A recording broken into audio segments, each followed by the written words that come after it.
Hey, how y'all doing? I hope you are as excited as I am. I've been working for so long to reach this point. It's been a journey. It's been a journey. And you guys know that I started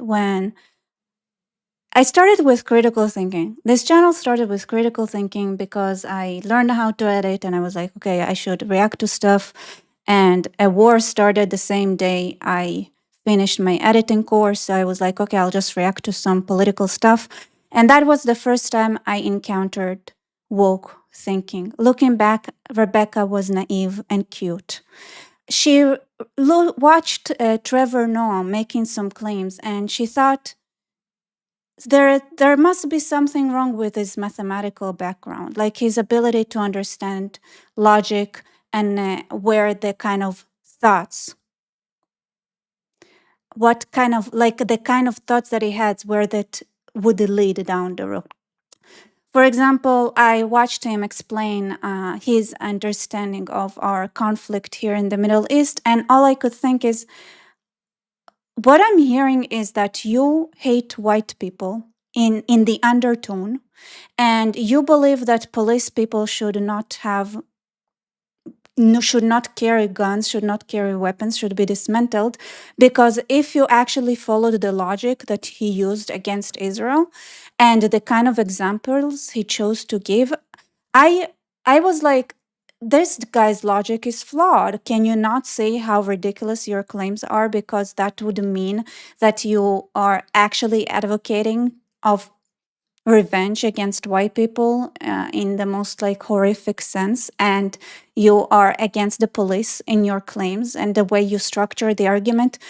Oh, looking back, Rebecca was very, very naive since she thought it was a logic problem and not actually that this person was exactly what the logical down the road using the same argumentation would lead you to conclude. Rebecca at that time thought something is very wrong with the way these people have structured the world and logic, and it's mathematically leading them to very weird places that I could not imagine were true. Why would this? Why would they have such resentment towards the police or white people or anything? It didn't compute in my head because, believe it or not, that was not a framing I was exposed to. And so I thought the issue was critical thinking, and I started teaching like basic logic and argumentation on my channel here and there sporadically, mostly to keep this ability alive. Then October 7th happened, and I saw the derangement close and personal when I was in Cusco in Peru. And I said, you know what? I'm gonna lock myself up until I understand what's going on. And I made this video on anti-Semitism, and I thought that would be it. And I would go back to high tech, making lots of money. And this was just something I need to like understand. And my way of digesting it was to make a video. And lucky or unlucky, I sent it to Ridvan, Apostate Prophet, and he watched it. And he said, I watched so many materials on anti Semitism, but you actually brought something new. You actually brought some new perspectives that were not there. So we met up, and I ended up being their tour guide for like a week for David Wood and Ridvan when they were here. And little did I know, here I am today, still making, kind of slacking on making videos because I have a reason for it, because I'm going to change my face. But you see, I could understand why the Jews are hated. Like, that part was easy to see when I made the video, and then like literally 2.5 hours about anti-Semitism. I was like, okay, you use DEI logic, resentment, a little bit of unhingedness, psychopathy, you dislike of the rule of law, dislike of the concept of people are created in the image of God, if you want to have slaves. And I was like, but I don't understand one thing. I understand why there is a lot to not like about what the Jews had brought to the world. Because genuinely there is like I was because my assumption when I made it, the reason I thought differently was, what if the anti-Semites are right? I came to this movie, making it, to this research, thinking, what if they're right? What if it's not, oh, the anti Semites are wrong? Maybe they are correct. Because I was already humbled enough by Trevor Noah at this point to know that what I thought was logical malfunctioning was actually exactly how evil he actually was. And I humbled myself in a very non-Jewish way, and I said, what if they're right? What if I use their logic, their way of thinking to understand the world? And that made it extremely easy and kind of almost like self-explanatory why the Jews are hated, really. But with all due respect to that mindset that made it very clear why anti-Semitism and Jew hate, and it's all Judaism hatred. It's all Judaism hatred. It's not a Jew hate. It's not anti-Semitism. It's all based on Judaism. Judaism itself is what is hated, especially by the elites. Um, and but okay, I got it, but I didn't understand something else. And I didn't figure it out. And it took me another 2 years to find the answer to that question. And that other question was, okay, fine, Jews are annoying, but why are they disproportionately successful? Why is 25% of the Nobel Prizes, why is 50% of the Turing Prizes, if I'm not mistaken, and the Fields Prizes, in mathematics, why do they go to Jews? Why are Jews so good at those things? Why are they overrepresented everywhere? And I had that bugging me because I was not convinced at all that Jews are smarter. I just didn't say it, couldn't say it. Like, of course, I was humbled by interacting with non Jews to learn that there is indeed infinite faces to stupidity. But that doesn't mean that it was like deeper than the average stupid Jew that I've met. It's just a different manifestation of stupid, which we already established as infinite faces. So I just couldn't, I couldn't fathom why. Why are Jews so successful? And it took me another 2 years where I just, in a moment of frustration, thought to myself, I wish people ask more questions. And when I delve into this world of asking questions, that I learned that the entire Renaissance, the entire scientific revolution happened because of different questioning structure, meaning once we changed the scientific method to ask a new question, we made all those scientific discoveries. And I learned that Jews just ask different questions.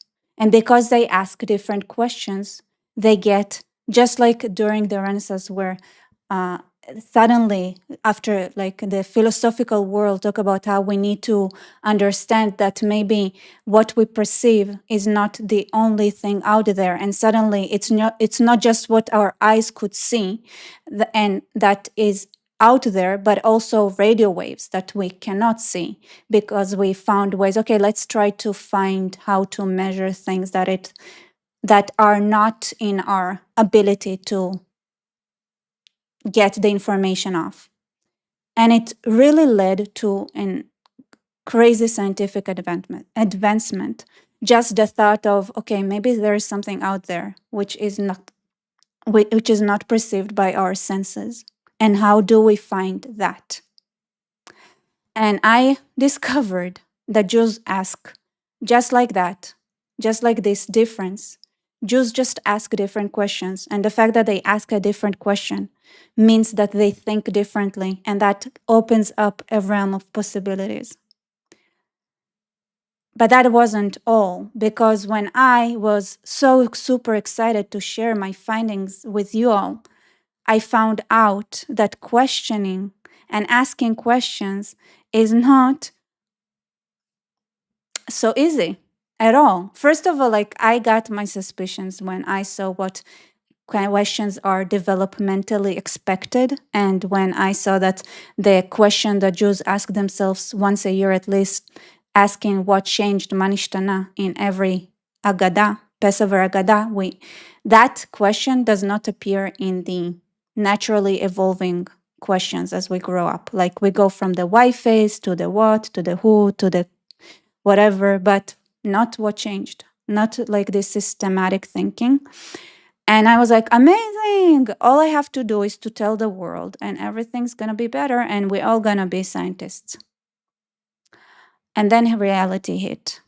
And I found out that I'm not the only genius in the world. And therefore, let me show you what I found out, which is super basic. Okay.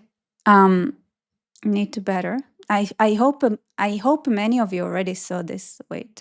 Saw this presentation before, and if it's new to you, welcome.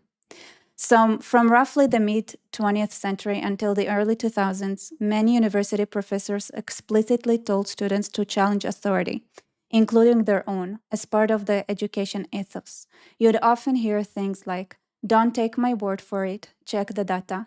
Never believe a claim without seeing the evidence. If you disagree, argue it, but show your reasoning." However, this norm eroded.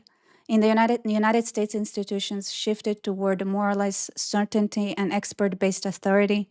Professors are now often advised to model trust in the science rather than invite doubt. In some disciplines, challenging the framing of certain topics can be seen as problematic. I felt so smart. Like, by the way, it's more than that, because not only because the Jewish question is more than this. This is just the basic is a true question, which was always part of this Western framework. I thought it was simple. I thought it was that. Okay, now you ask better questions, the problem solved. But then I learned that asking questions is your entire identity and who you are, and that systems punish you for certain questions or reward you for certain questions, and therefore your identity is linked to what you're allowed to ask. And this did not happen in a vacuum. Now, let me jump here and show you a little bit of something, because the next thing that inspired me a lot, and you guys, I hope, know that, is the Muslim Brotherhood. And I have an entire draft of a video on the Muslim Brotherhood and how exactly they operate. Really wish I finished cooking it and posting it like when I wrote it about several months ago, because that's the other part, okay? And I want to bring up this point. Stephen Yaxley Lennon, known to his hooligans as Tommy Robinson.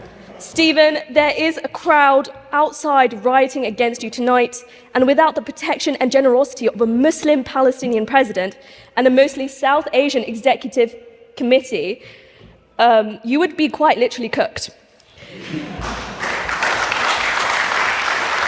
Why are they clapping?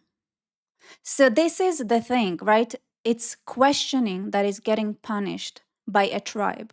So this is the time where we need to talk about the Muslim Brotherhood, which is extremely inspiring. And I kind of wish I had. I kind of want to pull out the draft. You guys, I heard this already. No, this is an example of how a system, like a network that is Muslim Brotherhood like, operates. I don't know how much I want to like dive into how they work. So you know what? Let me just read to you a little bit of the script I had written about the Muslim Brotherhood.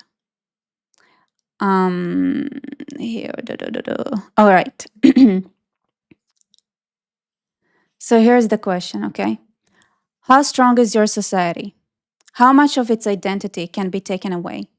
For nearly 100 years, the Muslim Brotherhood has been probing, testing. The art is in the pace, change enough to matter, never enough to alarm. And while true depth of your culture might be invisible to you, it's clear to them. In the quest for a unified Islamic civilization, it is your culture that stands in the way. And the thing that is interesting about the way they work is that it started with a convention in several phases where basically it says,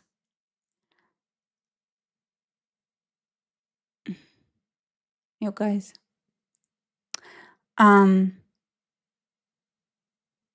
so the way it worked is 100 years ago. Okay, there are phases. There's the Mecca Convention of 1899, and then there is the big shift happened between 1899, which is the start of the actual start of the Muslim Brotherhood, because this is where the Muslims were like, okay, here's what we're gonna do, and here's how Islam gonna win. We're gonna take each other's hands, right, and take our neighbor, take our friend, and get them into the fold. And we're going to spread like a network. The Islam will spread like a network. We will police each other, we will check each other, and it's going to take as long as it takes. We just take our neighbor and we teach them, and they move on. So every node in the network of the Muslim Brotherhood, which is now the Muslim Brotherhood, operates as an active ideological enforcer, all by itself, and what it does, it finds people to flip around them, and I call that the great game of reversey, right? So for so long we were playing reversey, but one side was playing reversey, the other side was like, I'm not playing, I do nothing.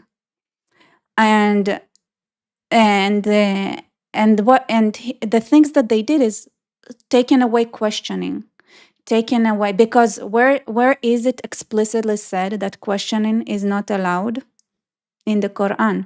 The Quran, when I realized, and also speaking to Muslims who said your questioning project is literally satanic because this is what the Quran teaches, it's then I realized, like, they take the questions away as part of the ideology. They turn people, and when you take questions away, because identity and questioning is neurologically linked, you take away people's identity and you turn them into suicidal. You make them suicidal because there is no self. They don't have a self. When a node, like when a person does not have a self, they become, I love how the West loves to call it altruistic. It's not altruistic, it's suicidal. And it's what happens when you punish questioning, which is our only way of developing a personality and our identities. And the Muslim Brotherhood did it just by playing this game of reversey. And it is exactly that. When you have an entire mob willing to punish you for daring to go against Islam. And they're proud of it because this is how far they had gotten with just developing their network.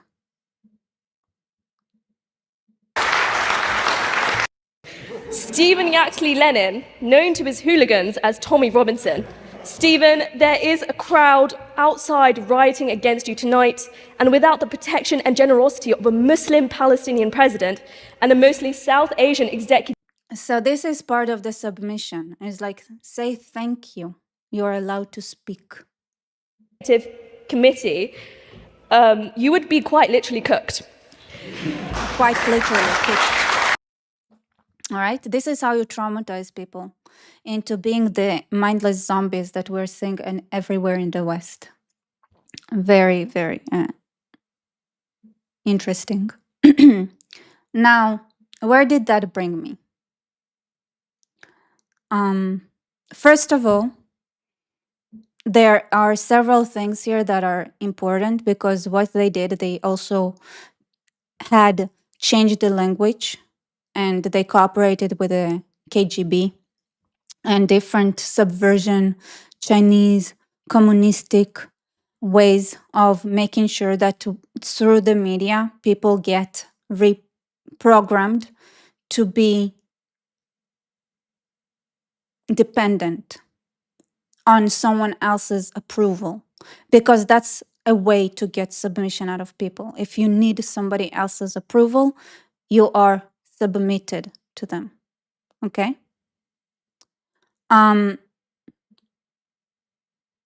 So this is why. Now let me show you the site properly. Okay? RebeccaBarsef.com. You're welcome to visit. Okay? And I'm going to explain exactly what it is and what it includes. And I'm sorry, I sound excited because I am excited. Very excited to share everything with you. I've been working so hard to make this site happen. Okay? Now, I wasn't certain if I should say like left and right here because it's not exactly about left and right.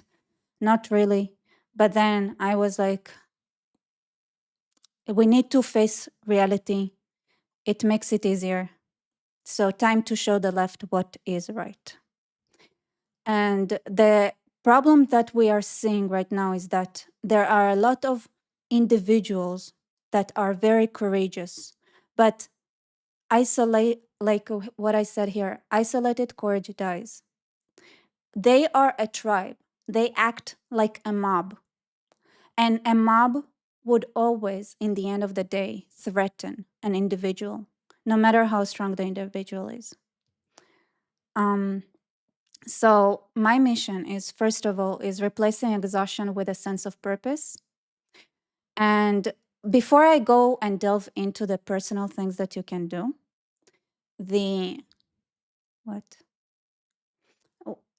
I would want you guys to see what you can do individually and also write to me what issues you encounter when you try to do those things so I can help people and you guys to get the tools that you need to apply some of those things.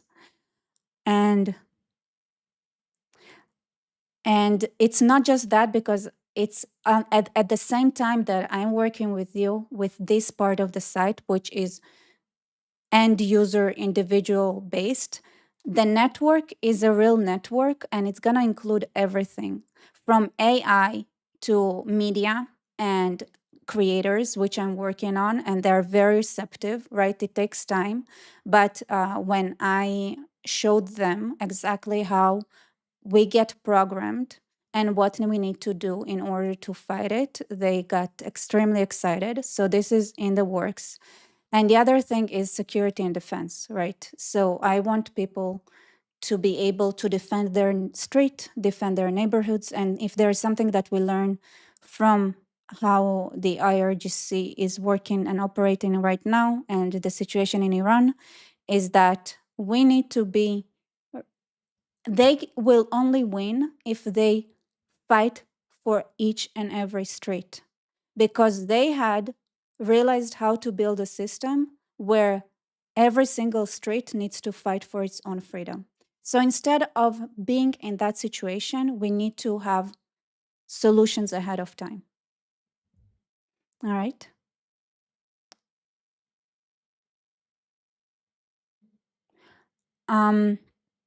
And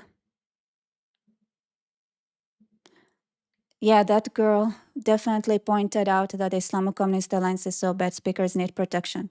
But she was bragging. The thing is, here's the thing, right? This is something we don't have in the West.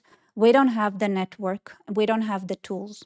Even if you tell people, hey, defend your street, they don't know how to do that. Even if you tell people, like, instead of being compliant, have agency, they don't know how to do it because it's not as simple. It's not easy. It's not, you need a network, you need a backbone, and you also need to know what to do. And you are not going to know what to do unless you're being taught and given those tools. And in fact, those tools are almost transparent to us. Because when I showed how different tools were taken away from us, right? Then you'd realize that once a tool is taken, then a person cannot do it anymore. And we need to reinstall a lot of those things. So, right, the question is like, can I speak? Can I work? Can I build? Can I keep what I earned? Can my daughter go outside? Can a weak person appeal? I don't like the word weak, I need to change it. When power crushes them, right? That's what we need. And that's a great question. So the Jews had all those tools, or did you discover this pattern recently? So this took me 2 years to find. So yes, the Jews had most of the tools. Jews have most of the tools, but they didn't know that they had tools that others don't. They just, like, it was the greatest mystery of, like, well, when I started. It took me 2 years to understand why are Jews so much more successful and overrepresented everywhere. And I didn't know, and I didn't find a satisfactory answer. And it took me 2 years to find out the first mechanism that Jews automatically apply that is unique. And when I found that, the fact that Jews ask themselves, what does it mean? Why does it matter when they encounter information? And that is a very different path to take than asking, is something true, which is the Western question. When I found out what kind of a huge difference just asking different questions make, then I had suddenly, and then I started asking, like, who else knows it? Like, I asked Jews around, and Jews who lived abroad looked at me like, oh, that explains. Because it's so ingrained, we do it so automatically. We didn't even know that we do something that others don't do. That just asking a different question, means that we use a different scientific methodology that brings better results. And it's just that. It's just a question. That's all. And it's easy to prove when you actually learn how the scientific discoveries of the Renaissance came about, when basically the question changed from what do we observe to what exists out there. That was the entire difference.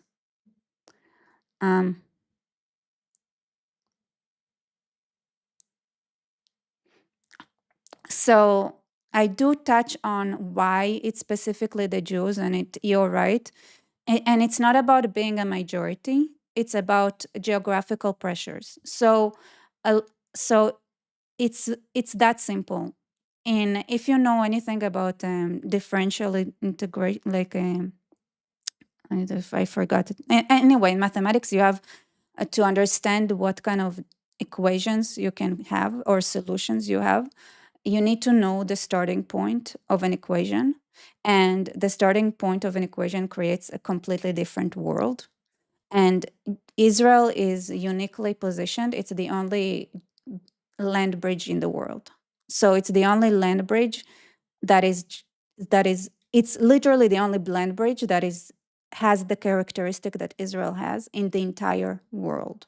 So the start conditions are very, very specific and unique in order to create the kind of integration that makes the thinking that Jews have. It's and you can kind of see that it's not it's actually not something that was developed in exile. It's something that was developed in Israel.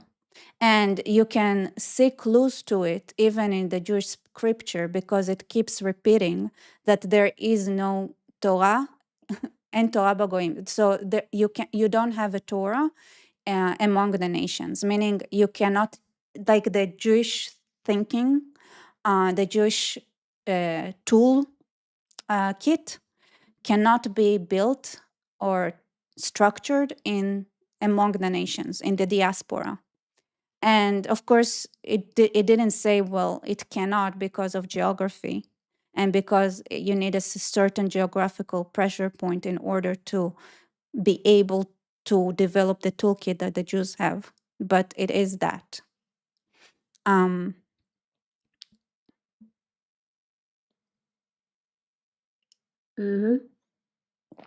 exactly. Ki mitzion tetzeh Torah, in Torah b'goyim, there is a lot of different sentences like that say the same thing, that from Zion the Torah will come. And you can say, and to put everybody's minds at rest, it's geography, okay?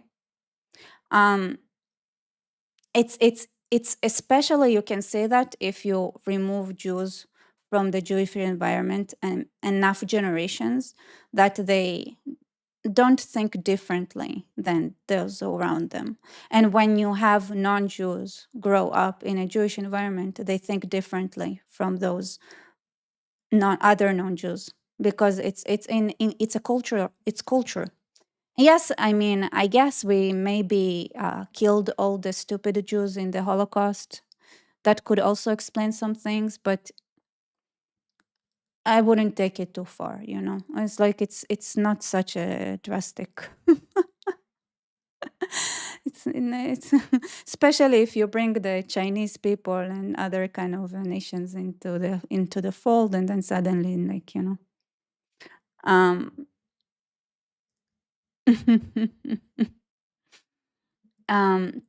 okay, so I kind of feel like I'm gonna go down here to the operator segment, I think, to explain a little bit exactly what it means. So, when it comes to the mechanism that needs to be established everywhere, and why I also want to, you know, for the last 2 years that I was a YouTuber, I was like, what did I study computer engineering for? Why did I do computers my entire life? But there you go. It was not for naught. And AI needs to be built, because the thing with AI right now, it's not configured to with, like, it doesn't have the axiomatic logical structure that is required in order to establish one standard that is non-negotiable, that is one law for everyone. Critical.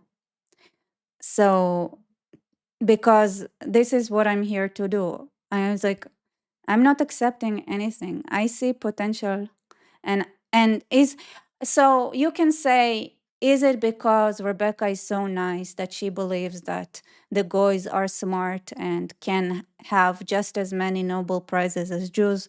Or is it because Rebecca knows Jews are very stupid? I don't know. Whichever way, I do think that true leadership sees what people can become, and let's do that. Let's not apply different standards just because someone is from one place or another.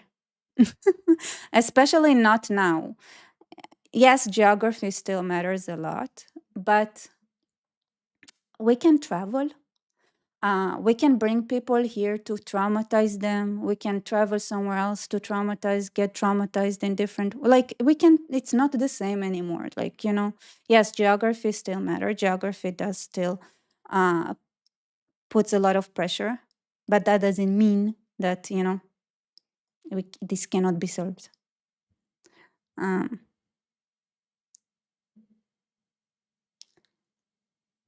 so here's the fun part. You know what's funny?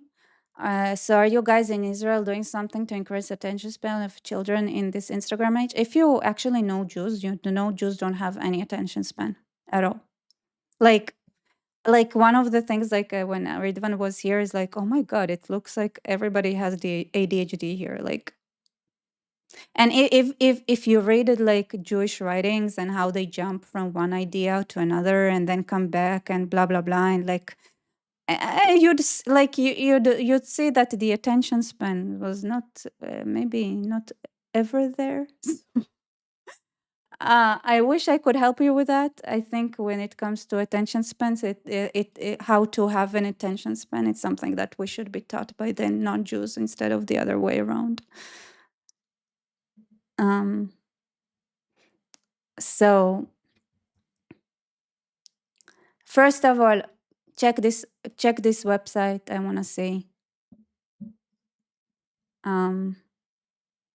first of all, support this channel. Okay, so fundraise, like how do you write fundraise? To the project to kickstart. Yay. Just random. I don't know if it works, but it's gonna be fun. I mean, I wanted to actually do like a poll, but then I saw, but then I jumped and says like, how about you set up a goal? And I was like, good idea, because this is a lot of work I did at my own expense. Like I really put a lot of money, time, and thought into this. Okay, so did you check the site? Yes. No.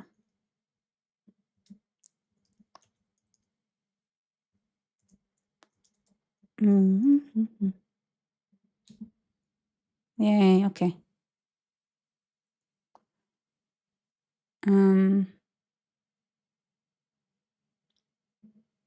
Yes, exactly. Give me all your monies. And I mean,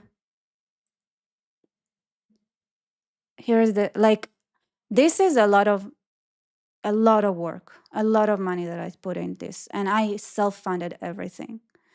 And it's in the end of the day, it's a choice. It's a choice. And I looked for a long time for anyone else who does something similar. Doesn't really exist right now. So you're welcome to continue supporting me so I can actually move it to the next phases, which is applying this methodology to the media. I hope you guys been here when I showed you the operator part, right? So there's the operator door here. This is where the magic happens. This is where the heavy duty stuff are at. Kind of want to change the way it's viewed. Okay.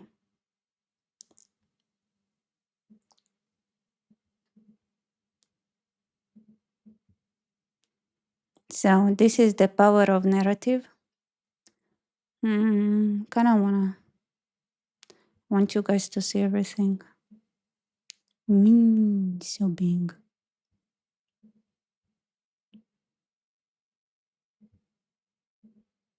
How do I show you properly? There. Okay. See like this. All right.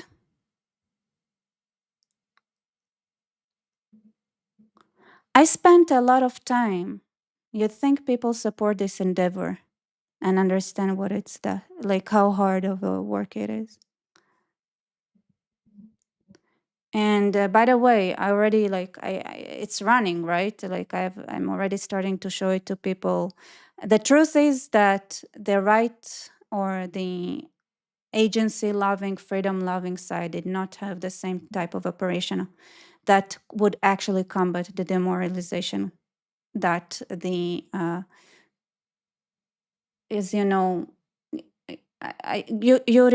I mean, I think if you guys been following Yuri Bezmenov, explained exactly how this ideological subversion takes down a society without firing a shot. This is what we are dealing with. And it's not so it's super important to understand like that this is way more sophisticated than people realize it is. Yes, thank you so much, Plumjacks. 1 out of 10. Thank you, thank you.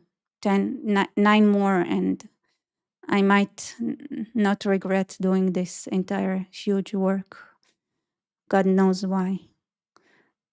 Nobody appreciates it. I mean, people do appreciate it, but it's I hate losing. And if we don't, and I showed it, believe me, I showed it to, believe me, this is how we win. When I say that, I don't say it because, oh, I think like I'm better than anyone else. I showed it to experts and they told me that congrats, you figured it out.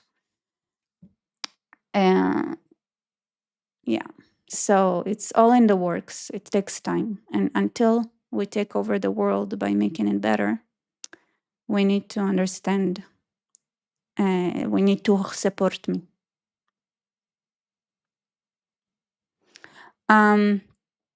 Everything is super new. This is an official launch of the site. So you can say that this is actually the first day where it's operating. So it's not very fancy yet. More tools are definitely coming. Okay. So this is how to manipulate people into decent human beings. Most of the part here, the operator part, is a media campaign that is meant to basically broadcast the tools that you need and also change the language from, because we speak a losing language right now and people don't even realize it. So this is what we're doing. If it's like they took their time, so should we. It's time to properly do things. And the interesting thing is that words are levers, and not using them removes them from the control panel. We have an entire brainwashing that was installed in us, like that removed words from our vocabulary in order for us not to be able to fight back against the demoralization machine. And I don't know how much I want to dive into, but those parts are open. So if you guys want to hear it, and I showed it before, this is the basic layer 1 subversion and how it happens and how our agency and our tools that people held against power were taken away from us. Oh no, there is a bug here. Okay, I'll fix it later. Good to know. So yeah, they actively think of ways to introduce new concept and change the meaning of existing ones. And here is a exercise for you. Languages with root system leave traces and clues to what the meaning is, like what the original meaning of a word is. And my question to you is, does English have a root system? Kind of curious. What do you guys think? Well, it actually does. In words that are important enough, there are clues. It's a way that the language protects itself from subversion, is by making sure that people understand that justice, righteousness, right, justification are all connected to each other. And yet, there are also ways to manipulate even that. So a root system is the system, which is extremely interesting. So you can check this site at your own leisure. Thank you, Shauna. Just woke up, but you're brilliant as usual. Thank you for your support, Shauna. All right, I want to see your questions, and maybe through your questions, I can show you different parts of this mechanism and how it works. So are there any questions?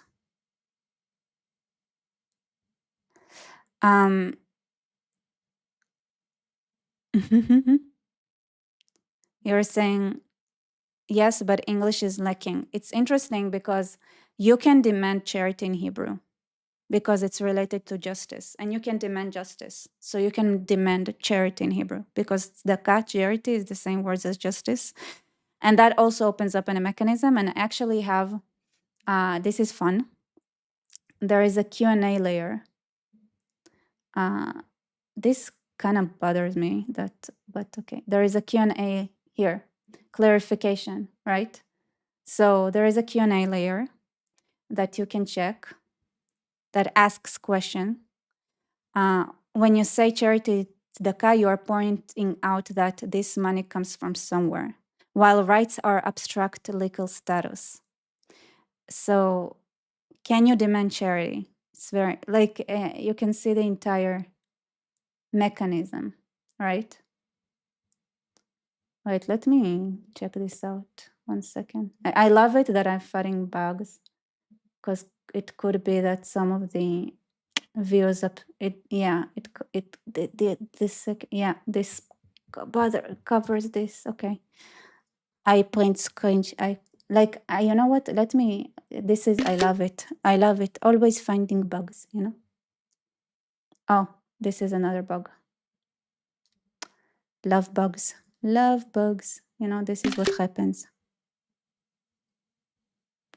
But yeah, you can hear. There is an in Q&A here. I'm just copying. I'm just saving the bugs, you guys, like this here. It's all available. You can read it. I also showed it before. So this part, the entire operator part, is difficult. I'm gonna say it right here. It requires a lot of thinking. So this is why this is the operator door, and it's not for everyone, right? This is why it's at the very bottom here. There is like the operator door for those who want to be operators. Exactly is what it sounds like. But I like you guys. I'm not hiding anything from you. You're welcome. If you want to know how to manipulate people, how to change language, how to subvert people, there you go. But it's mathematical, logical, and it requires a bit of understanding it requires thinking. I warn you. I warn you. I know people don't like thinking. Music is power too. Yes, there is an entire segment on music. Did I not show you that?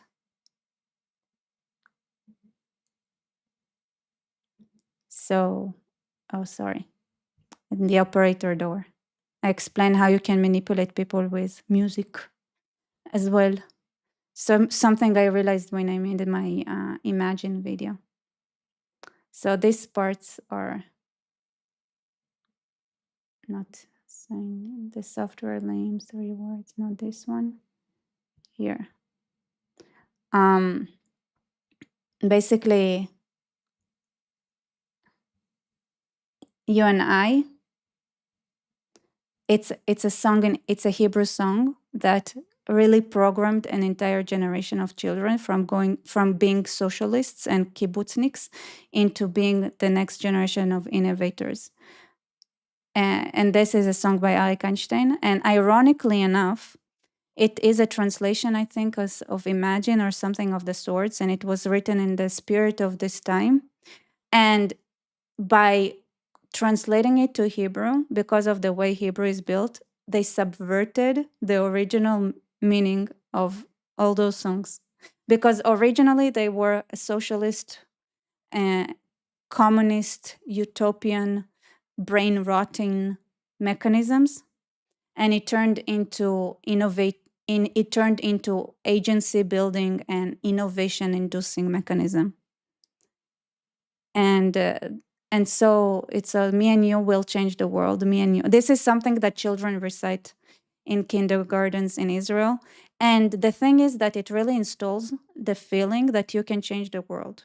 And incredibly enough, the song says and explains that it's gonna be a difficult journey, that you're gonna get mocked, and that people will say, "Oh, people tried it before, and it didn't, but we're gonna try it again because you and I will change the world." And it will be tough. So what? And the amazing thing is that this kind of song, and it's not the and not only it's not the only kind of song like that that exists in Hebrew. It doesn't exist in any other language. No other language has a song that is structured in a way that teaches agency at any level, meaning not even not even a country song, nothing like, because English songs that talk about something similar talks in we, which is by definition the collective, aka once you build in the we are supposed to do something, that's not agency anymore. That's not me and you. That's not anything like that. It's actually collectivism. And when collectivist minds, like collectivist communistic minded song was inspiring Hebrew songs, the language, kind of the way it's structured, shifted it, subverted it into agency, from collectivism to agency. And it's also a choice. You could also write, "We will change the world," but it's different. Hebrew has a lot of agency built in the language, because if you noticed, Israelis talking you.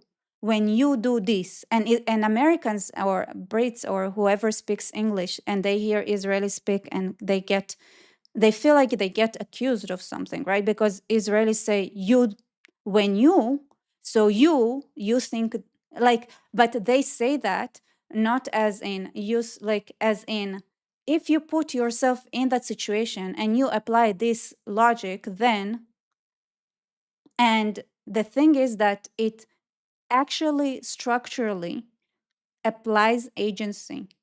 It structurally makes you think about decision making.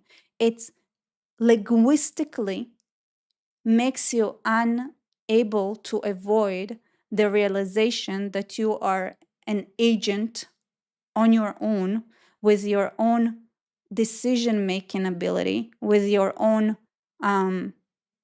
it's crazy because it's linguistics. And it's not no, so it's so the English versions of similar songs always come up communistic, because it's either imagine all the people, communism, per definition communism, or is it we will communism, because it forces everybody. But you and I, you and me and you, that's agency, that's assignment, that's one person and another person will start walking and others will follow.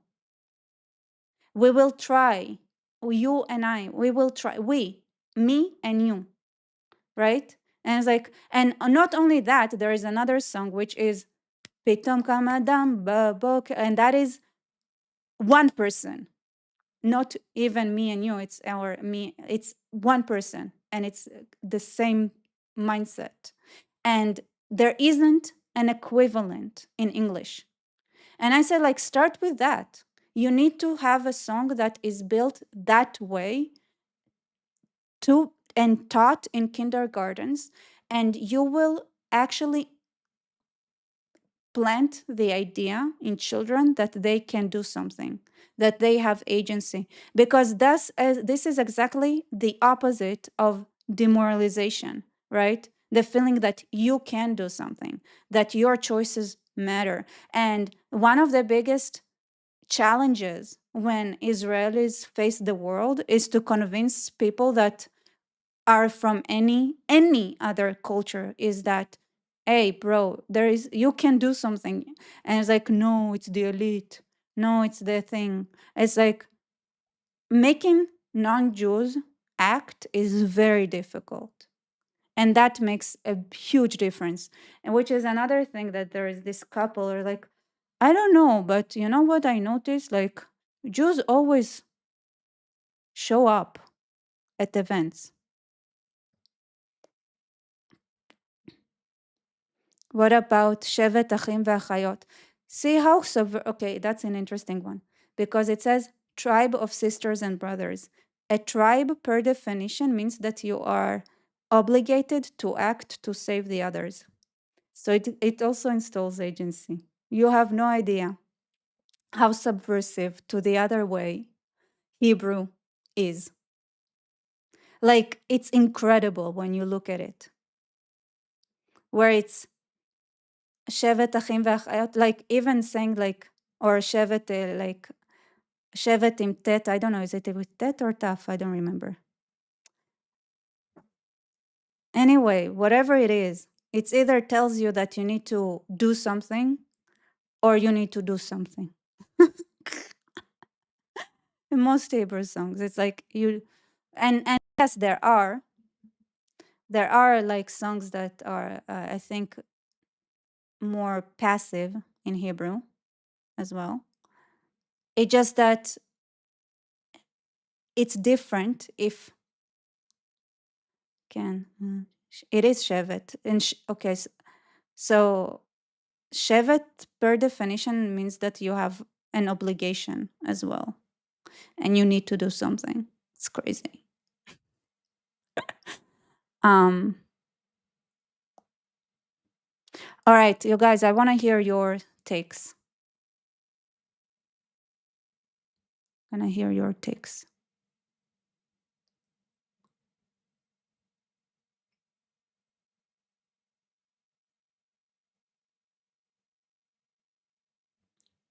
Come on, come on.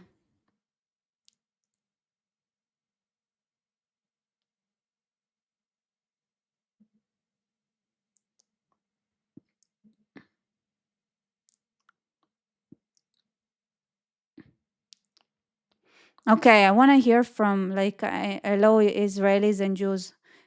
I'm gonna like I like it's the same as the tribe part. Like if you have, because you come from an Hebrew tradition, and Hebrew tradition clearly says that if, for example, somebody takes your sister Dinah captive and does things to her, you go and delete the entire city.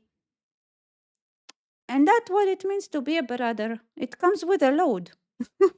You don't show anything without a cultural context. There is always cultural context. So I want to hear from, those who have no Hebrew cultural context.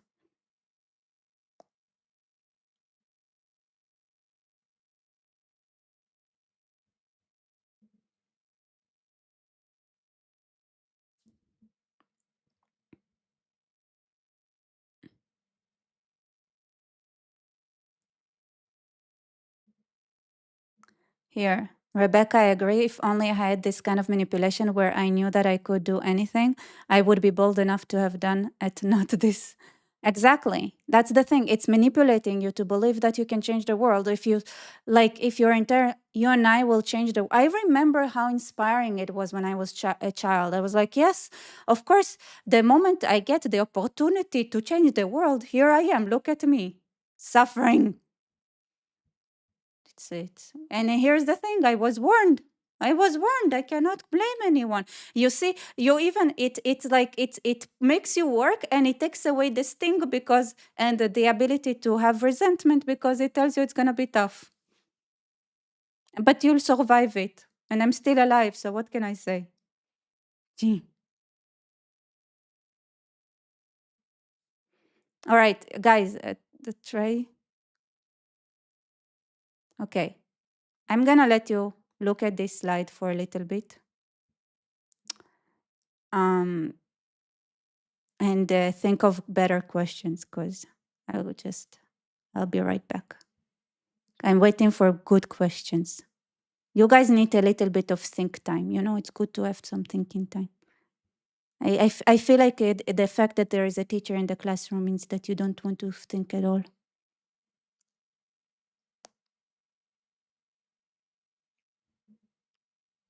Hmm.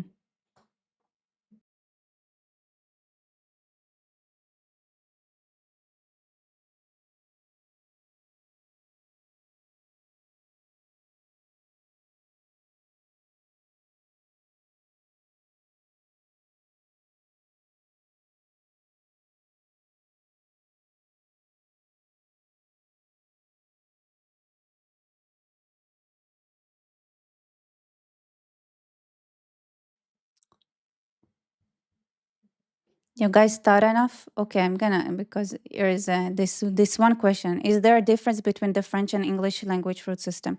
Why does it matter, Shona? Why does it matter? There is a difference between the Hebrew and the English root system, and if you go to the site, you will see that you can manipulate both, even though the Hebrew one is harder. Okay, I go back to letting you guys think.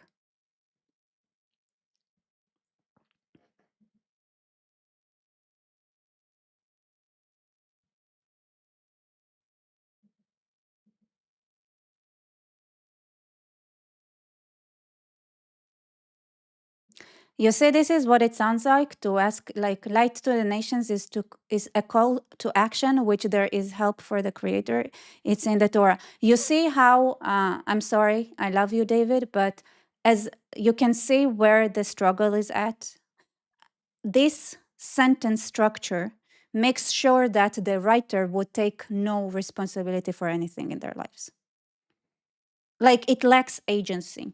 It's like the light of it puts agency on the Jews, but doesn't take anything for themselves.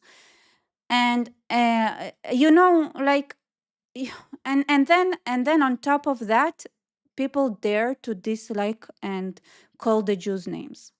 And it's like, no, you actively refuse in your language to assign any type of action to yourselves or thinking to yourselves or anything to yourselves at all, which is incredible.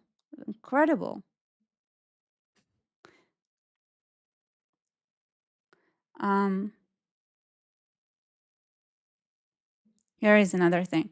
In Arab culture there is no songs like that except G-A-D one, I think, but the people who go that way, they produce nothing. Oh, what is this? Okay, interesting. Okay, so share more, share more,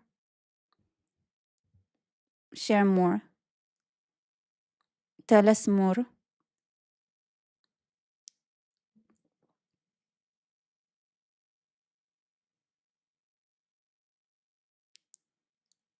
And I love that. Okay, so here's another thing. Okay, so I love that everybody here, Jews and Israelis included, maybe I'm not sure if Jews is Israeli. Everybody is focusing on: is it true?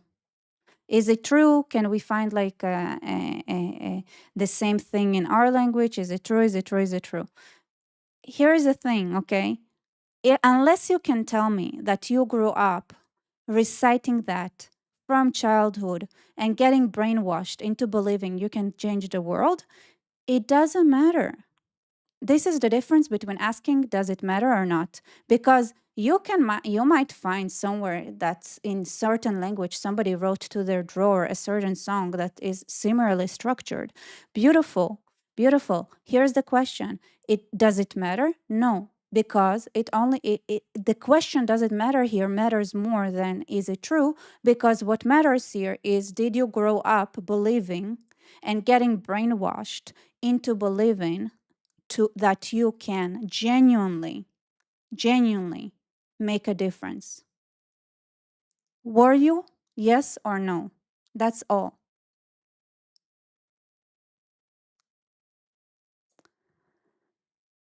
Uh, what is my thought? The nation needs to be a teacher to the rest of the world, is my view. Okay, so my thought on that is that clearly the students are very slow to teach, and it's kind of exhausting. What is it, David, that you could do? I am here teaching. I already took that part? Am I not already taking and that action? Did I not spend my entire living day on trying to help you and all the nations and teaching? Did I do this or not? Will you acknowledge my efforts, or would you continue saying meaningless, agencyless, responsibilityless like sentences that are literally no help at all to anyone, especially when there is someone in front of you that literally can't, unless they kill themselves, maybe, but that would be counterproductive, put more work into achieving that exact goal, while literally getting absolutely minimal amount of support from the likes of, okay, you send money actually, so I'm going to say David sends genuinely does support me. But it's not, I love it, thank you, but it's not enough. Unless, if you want to win, right, it's not enough. The truth is, if you want to change the world, it's not enough. Now, you can even make another call, because you can say, I support Rebecca, you send me money on PayPal, I see that, and you guys can all do that as well. And that way, you show agency and you set an example. Be the leader. Stop. There aren't enough Jews for us to lead you all. Don't be sheep. People don't want to hear that goys are a herd, that Jews are like we are tired. We don't want to lead the herd. We don't want you to be a herd. You want you to be leaders. Be a leader. You guys can be leaders. It's in you. I know you can set an example. You donate all the time. You can say to other people as well, because if you convince another person to donate as much as you do, then I can continue this endeavor. But the truth is that if that effort would not be able to sustain myself, I would end it before the goal is achieved, and you would be at fault, all of you all, because it is first and foremost the people who know that can also help. There is a limit to how much one person can do, and it's cruelty at some point to whip them instead of helping them. Okay?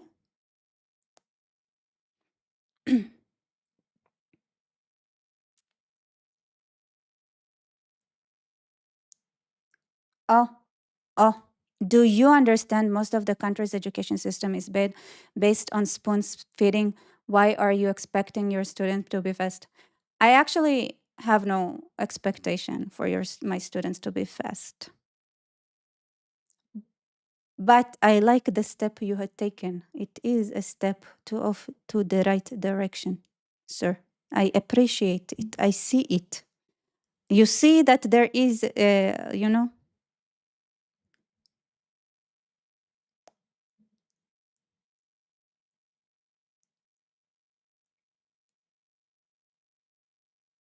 No, I said you guys are whipping me instead of helping me.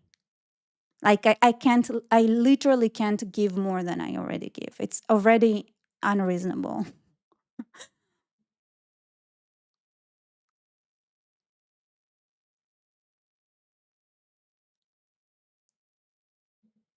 Thanks for the call out, but I'm saying you are leading the way, setting an example which is needed. Perfect, perfect, perfect. Thank you. This is the linguistic change you guys need to apply on yourself in order to see change in the world. You think it's literally the difference between getting there and not getting there. This is an agency-based language. This is a goal-oriented language. This is a kind of way of communicating which shows that you can get somewhere.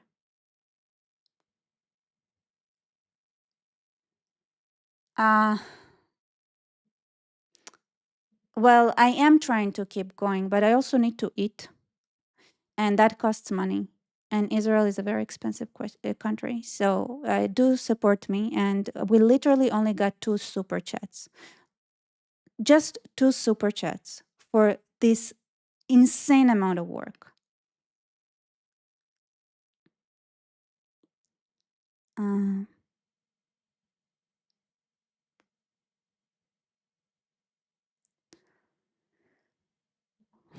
which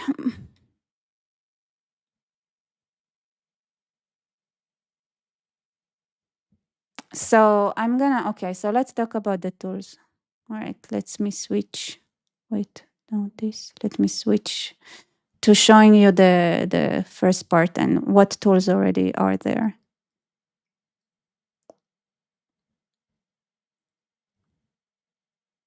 Um, by the way, you can share the website as well, right? You can share it with your friends.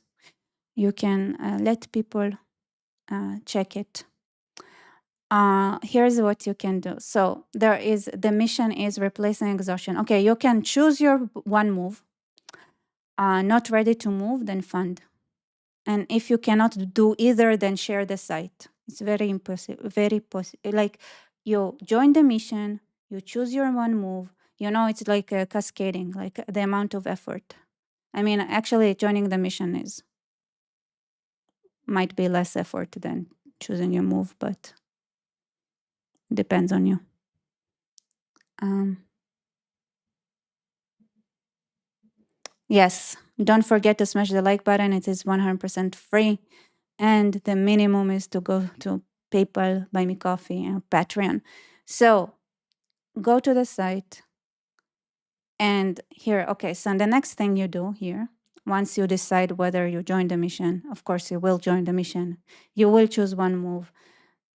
You will fund even if you do a move, and you share the site. Perfect. And sharing the site is the bare minimum, guys.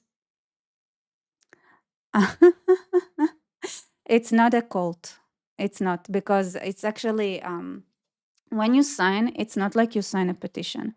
You sign, you actually send a tool request. You say, here is who I am, here is what I did, here is what I struggled with. How, like, can anyone in the network help me out? It's the exact opposite of being in a cult. You literally need to, you are not here to get instructions, you are here to give, right? To use, not only get used, use and used. Get, reciprocity. I know you guys like it's not oppressor oppressed, it's reciprocity. You give and you take. You give and you take. Fun, right? All right. So basically, you choose the mission, and here is the basic structure, right? From changing the way we speak. Free speech is a universal right. That's a delusional way of speaking that has no agency.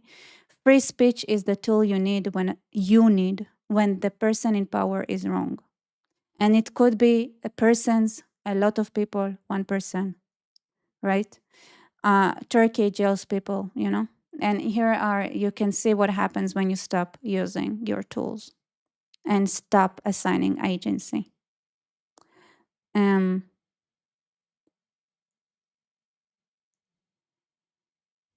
What does it bring you other than? So basically, what it brings you is the tool set you need in order to advance yourselves in life, in order to climb the ladder, in order to not get enslaved.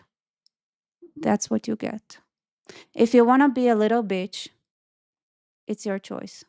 You can always stay a little bitch, but please know that you chose that, and don't be resentful, and don't blame others who are successful, because you literally, here's the thing, once you saw this and you choose to be a little bitch, you chose to be a little bitch. You are now, you need to understand that you made a conscious choice, which I respect fully, to be a little bitch. You cannot be resentful. All right.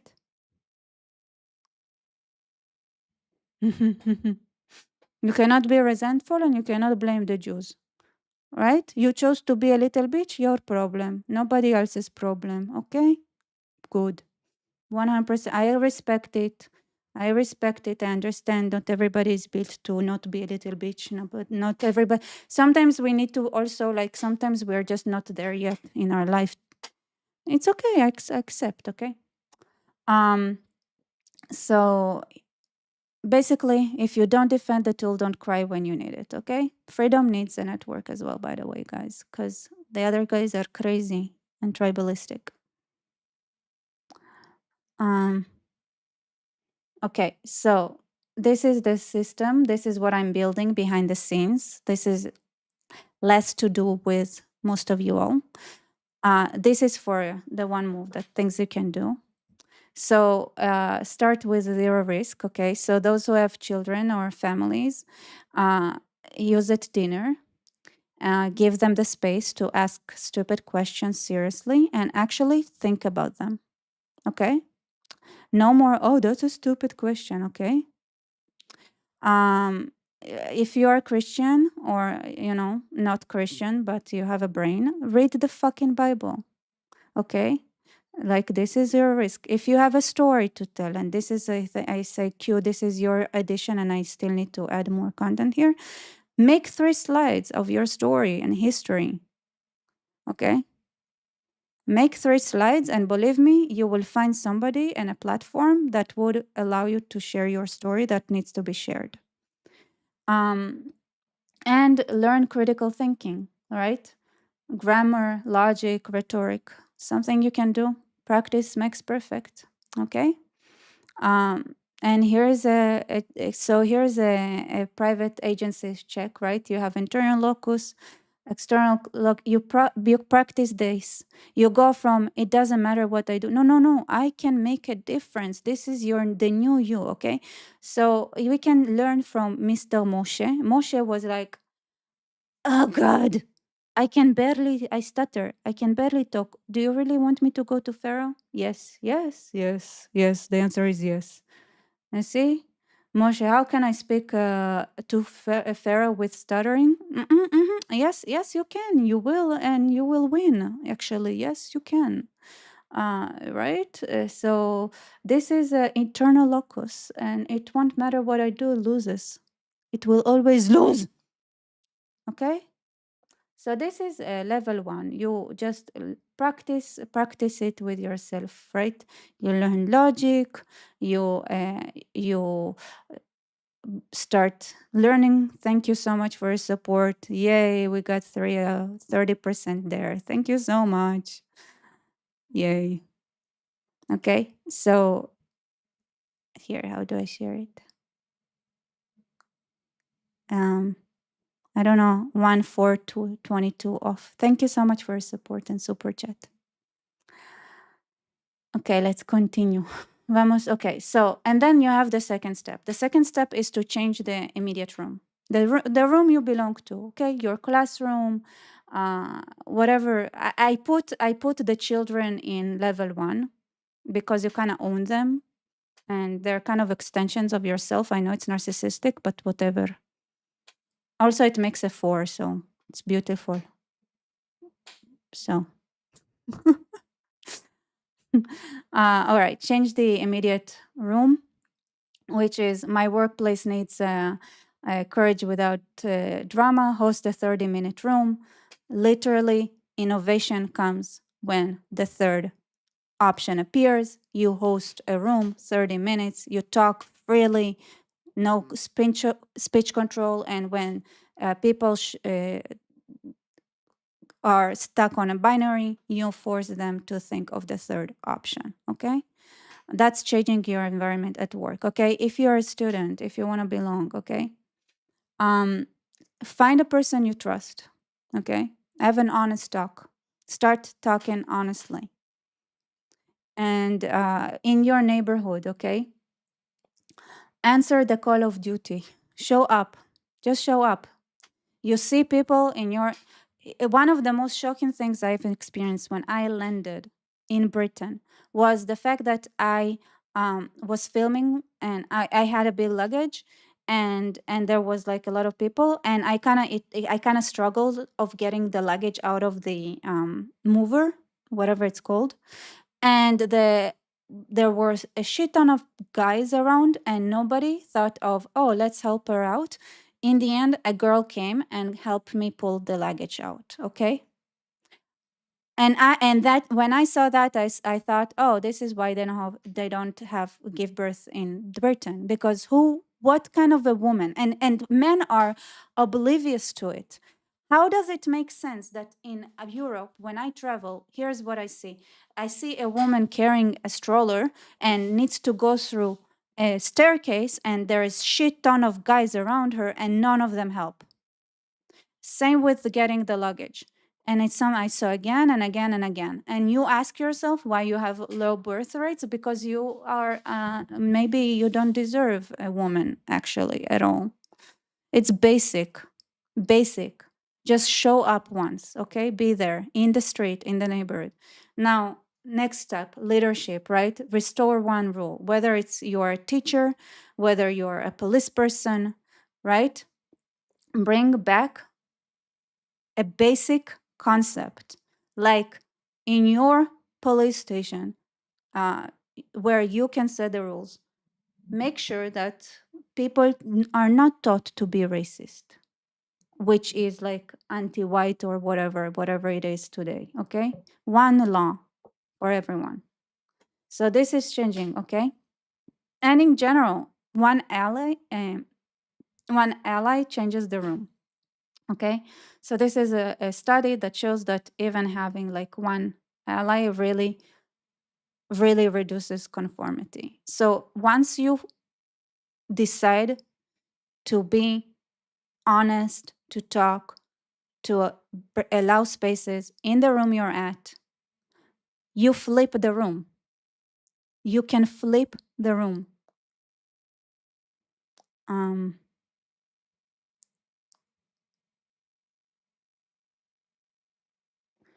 And okay, so basically choosing a room. And here I use where is the QW, whatever. I used your example of you having, doing the workplace presentation. Okay, beautiful, beautiful example. Now, then you have the public action, which I call the mythology level kind of action. So I also chose to use biblical examples. And with great. And here we have the pressure patterns and how you go against that. You can open it and see how it's like visible non-compliance, and basically Shifa and Pua, how they refused a command from Pharaoh, and also in front of Pharaoh, basically justified themselves. So that's like myth level, publicly going against the grain. Okay, that's on the public level, doing all those actions. Now, here, this is the one move. Okay, this is one move. Moves you can do. After that, you have the local operation parts, right? This is already joining the mission to different degrees, different levels. And this is more long term, like, establishing norms. For example, I don't know which one. Which one do you want to see? Which one do you want to see? This is more like already joining the system. This is you can do. This is already requires more tools.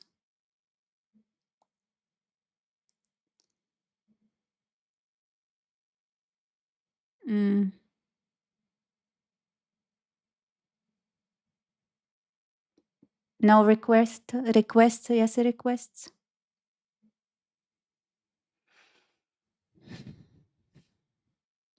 Okay, how many of you already shared this site with your friends and family? I hope you did. Okay. Now I say, did you share this site? Did you share the site. Yes,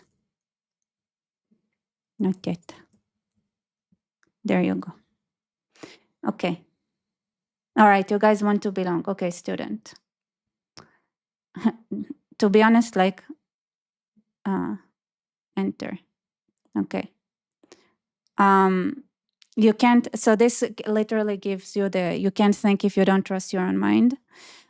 This is more about the self-censorship, humanities collapse, academic freedom, and just a bunch of like links to how to deal with it. This like everything here is a link. I'm not no, like it's still in under construction because I think it's those links are some are closed, some are open, but I'm gonna open all of it because it's used for the belonging part. But basically, the what sucks, the standard keeps changing when you pass it. The tool, what you get, the tools to break out of the spiral of silence, and the survival of the ideological classroom. And the truth is, like, once you take a position, then here, isolated on campus, drop your email, you're not alone. The task is to not surrender, basically. This is more, this is like this is more hardcore, those things here, right? If you're an educator, like your students deserve to be taught the obvious things that they're supposed to know. Right? Create like a question gym, provide a cover for inquiry with a cool like animation. Yeah, I'll try. I did open it in phone. It looks different. Yeah, it does look different, but it should have the same components. Is there something specific that needs to be fixed? Let me know.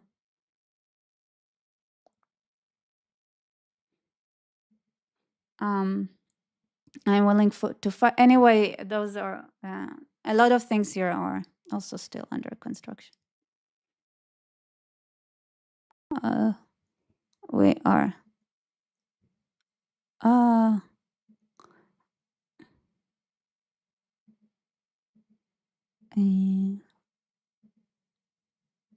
Okay, let's do another one.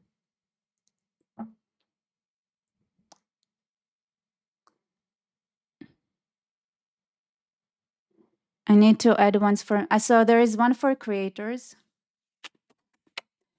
If you open global tool building, this is more global, this is more local. Whether it's in your company or soldier or leadership or citizen, those are local, right? This is in a certain, in your household, in your classroom, in your research. This is global. This is where the creators are. And then you have the war room as well. If you guys want to see, join that. There, that also, right? So tool building, Israelis, it talks about like what kind of tools they can provide. Same with Jews. This is why I put Jews and Israelis here, because I realized that Israelis and Jews have a lot of tools they don't know that they have, and they can move, they can build them and be productive about it, and not just cry about getting discriminated.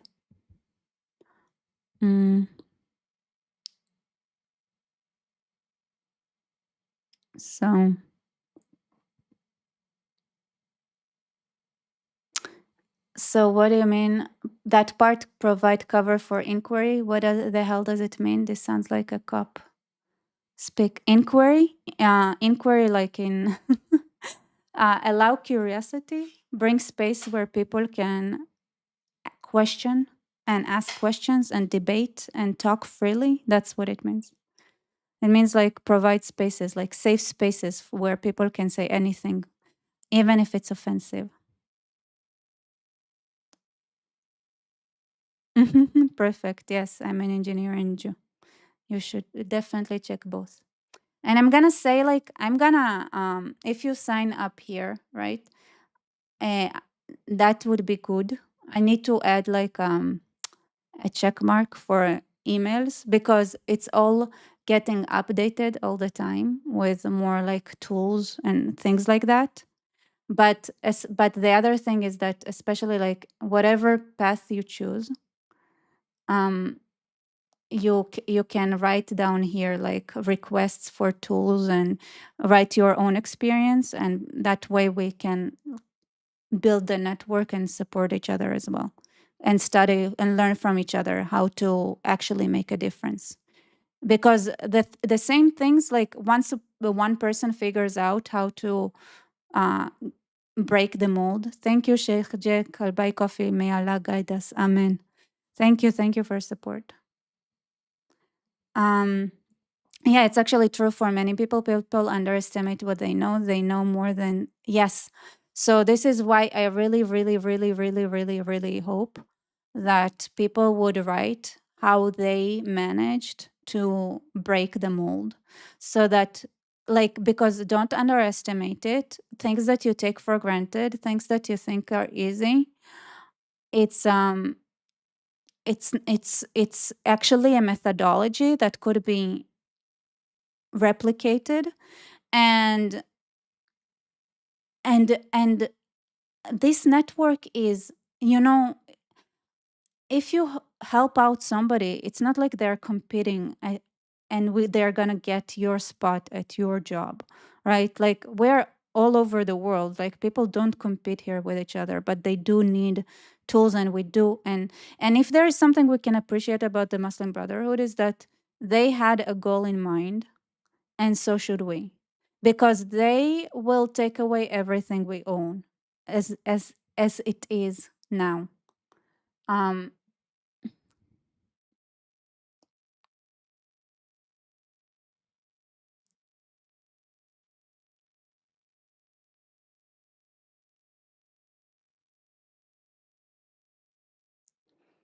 oh um Rebecca, the difference in phone is that it doesn't go back with the arrow.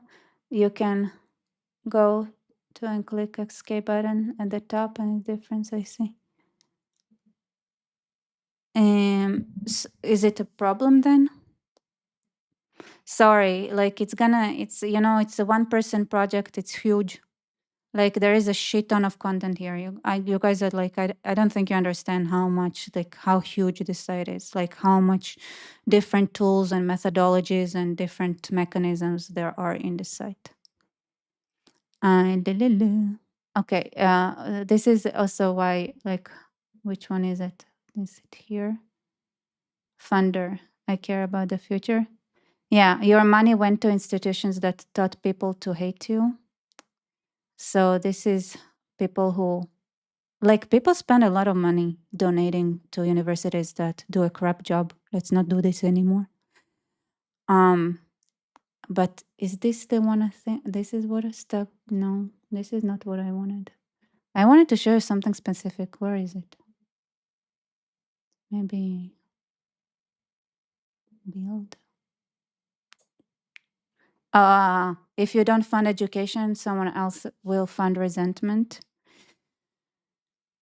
You want to that people fund the, anyway, that's more about like wealth as a job. And since the biblical model is not that wealth is dirty, people with resources are expected to sustain learning, protect fairness, support teachers, preserve memory, and make sure that the next generation can think without being ruled by the crowd. So this is the biblical model, which is important.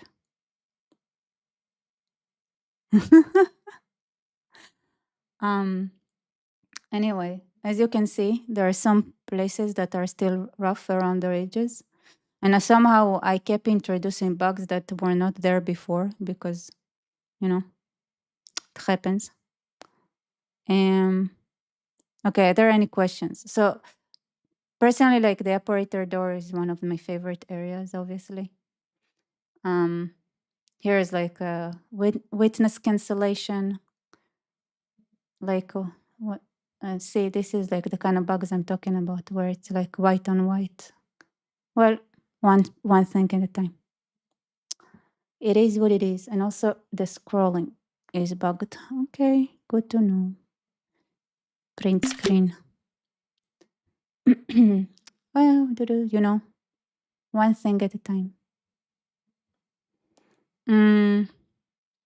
What else do I need to show you guys? So because there is an entire library here, it explains everything. So this is the chapters, like this is the official chapters, and then there is the creators, and then there is like the extra standalone decks that gives all kind of tools and information. Yeah. This is an interesting one. For example, Bela Kaifa is cutting morality from the operating system, and how the academia managed to basically take away the feedback loop that comes from applying stupid moral codes by separating linguistically the idea of the ideology from morality. Um, I'll sign up later. I don't know why I'm not signed up.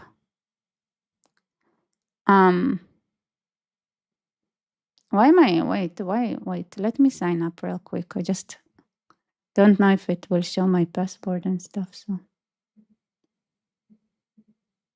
what is my password?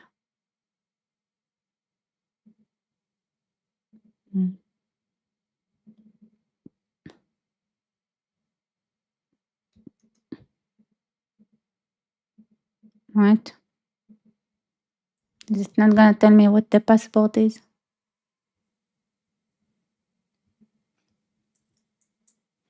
Okay. Oh, I have it here. We. Okay. No.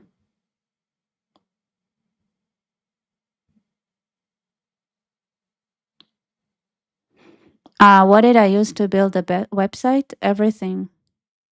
What do you mean?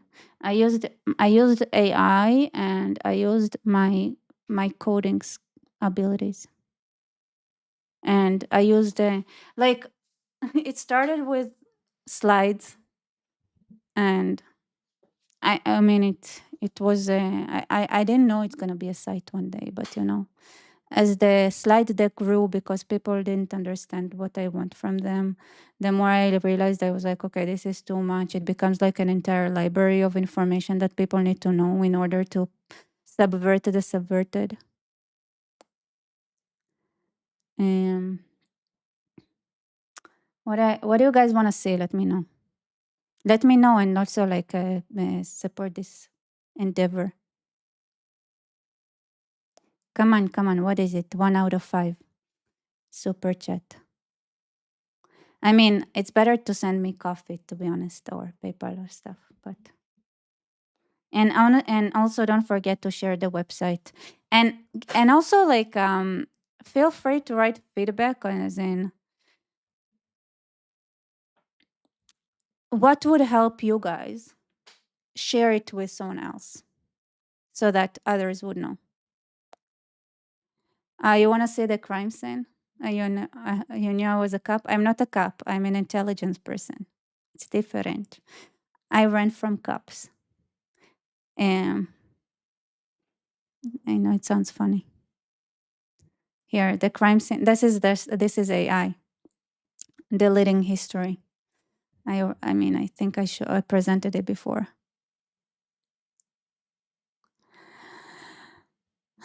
Jeff, give me money, and then I'll think about power. Right now I need money, and I have enough power. Thank you. In fact, yes, money. I need money. Thank you. The police are your friend. This is just like a historical overview of how history is being rewritten to enslave us, actually. So that's the crime scene. To be honest, I thought it was simple enough, but it's not simple enough.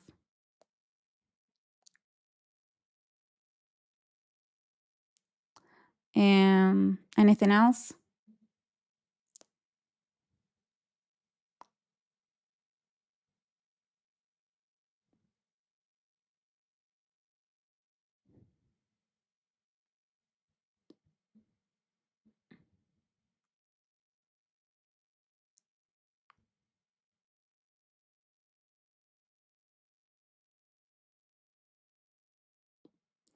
I see propaganda, manipulation, ideology, God, theocracy, power, question. Why these? These are words. Like this is specifically terms. If you want to learn about identity, is not a term. So the reason is that the reason you see this separately, like here, is because this is these are words that using them has power. Like these are words that are important that you understand what they mean um, in order to control the narrative. These are words that were taken away from us so that we wouldn't be able to fight back. The last one here is question. I know it's hidden. Thank you so much, Anna, for support. I'm curious about tools for creators. I'm working on my own project and I want to see how I can leverage this. Okay, so for what kind of creators? Because the creator policy, the creator framework is more like it's remembering the goal. So this talks about like what happens when you separate the idea of equality before the law. Like it's a lot to read. Shauna, write up like ask for a sign up and I'll give you access to everything because I love you. Yeah, so you get like privileges. This is like those here. These are things that are like you need to get an invite to see. What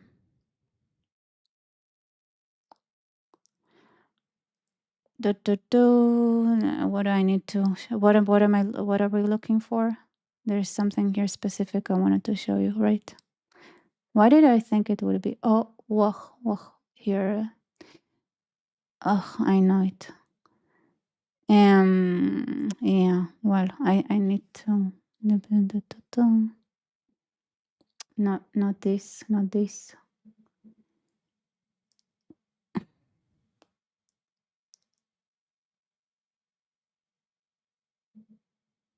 What? Yeah, Shauna gave me can be. Yes, exactly. It don't like it can't be just Shauna. Do share, do share. Does anyone here believe in this work? I don't get it. Like, am I just speaking to the wrong crowd? Do the people that follow me like don't believe in what I do? Is that the thing? Or are you just here for entertainment or something? I don't know. Maybe that's the thing. Maybe I'm wasting my time talking to people who don't want freedom or love or anything. So there is like a creators here. So just ask for access. I'll give it to you.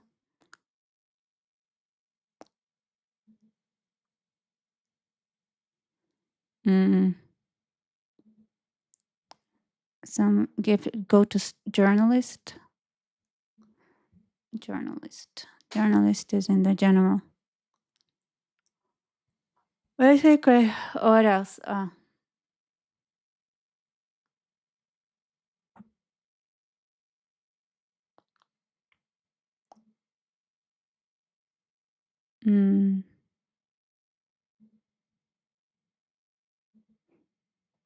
Let's see how many of you.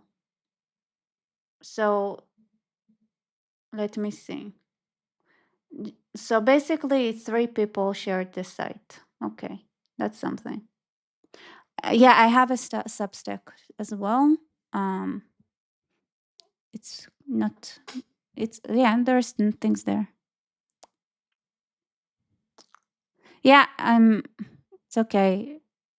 It's also like, it's also under construction. So write the feedback, things that I missed on.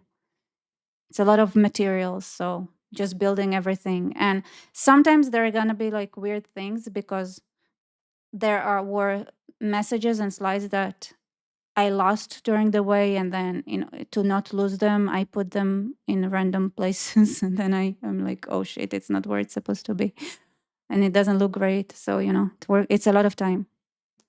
Thank you, Shauna. Okay, specifically, my project is building a map website of the world where people can add local myths. I want to show the relationship with land and how myth evolves, remove gnostics. This is beautiful. I would recommend reading the kernel and the Robusto OS. I think those are the parts that are critical for that. And the delivery and the product, critical. You actually need these parts more than you need, because you actually want people to create. So you are an operator, so you need to read more the operator parts, like the framework and creator policies it's for creators that don't want to think. So what you're describing is the operator route. And I would, another thing, Steven, I don't know if Steven is here, but he did an incredible site that teaches logic. And I want to link it once because I was building my site, I didn't know exactly how to use it. I want to link it as one of the tools, right? To learn logic. I will link Steven's work if he allows it, obviously, with accredited to him and everything. I would love to share your site as well and your work. And in general, one of the things I would love to do is, because those are different tools, you can share your assets and your work and your sites and your expertise. It's a network, right? It's a network. It's like you can sell things, you sell intellectually, mostly, not just, I guess. I do want to have merch at some point. I do want to sell help books and things that would encourage people to practice how to question, and cool these t-shirts and things like this. But yeah, definitely would love to support you all as well. Okay, so this is why use the fact that you can ask for things, ask for tools, because it also means you can offer tools to be linked, as well as you can give me an entire segment that I can embed. There's here's Shauna, here's our project, here's this is a move you can take, this is a move. So I love this really great project. Steven, I don't think Steven is here, but he too built a site. Should I show? I think I don't have it. I don't know if I have it open.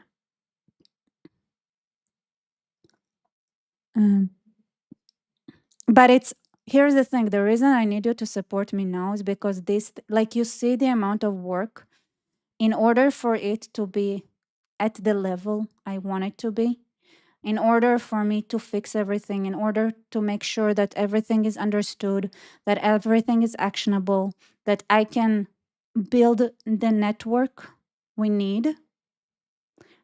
I need to have a breathing room. And the way I get a breathing room is if you guys support me and also send it to other people so that they can support this project as well.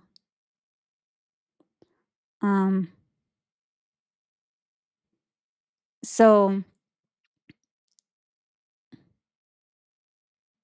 and it's think about the other people in your vicinity who need a network or want to I feel like a lot of us are very disconnected from each other because we need each other. That's the thing. It's this hardcore individualism that comes with the right, and just like, your small tribe, it's not enough anymore.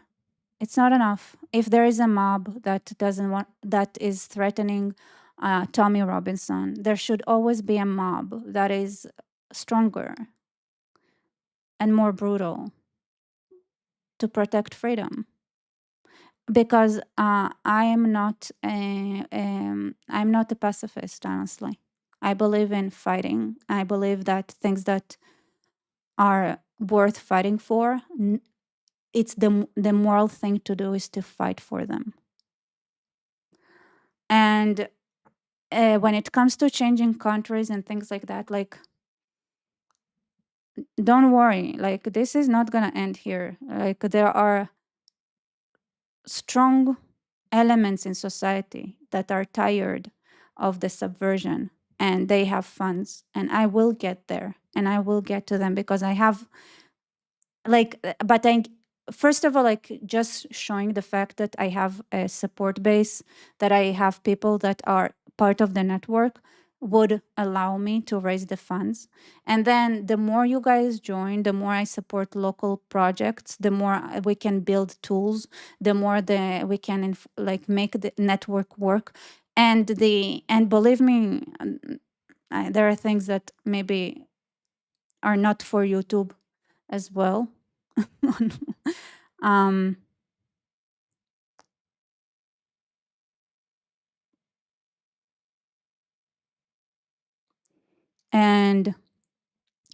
and the only thing is that I need the first round of support to give me the ability to continue doing it, because it's once it picks up, the more you guys join, the more you guys sign up, everything helps, right?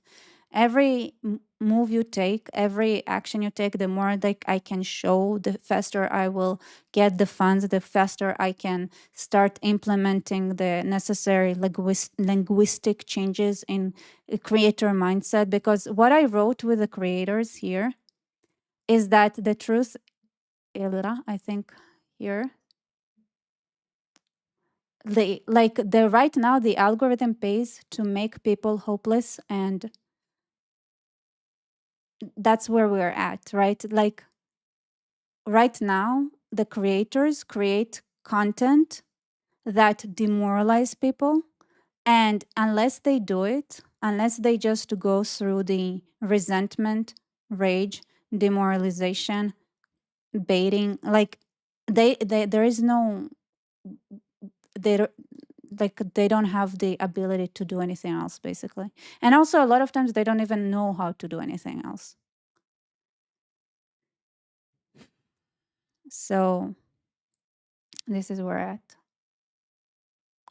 So, like, stopping the algorithm that makes you make people hopeless. Because here's, like, if you open YouTube and you look at it, you see that nobody promotes agency or the thought that you're the one that's supposed to protect your daughters.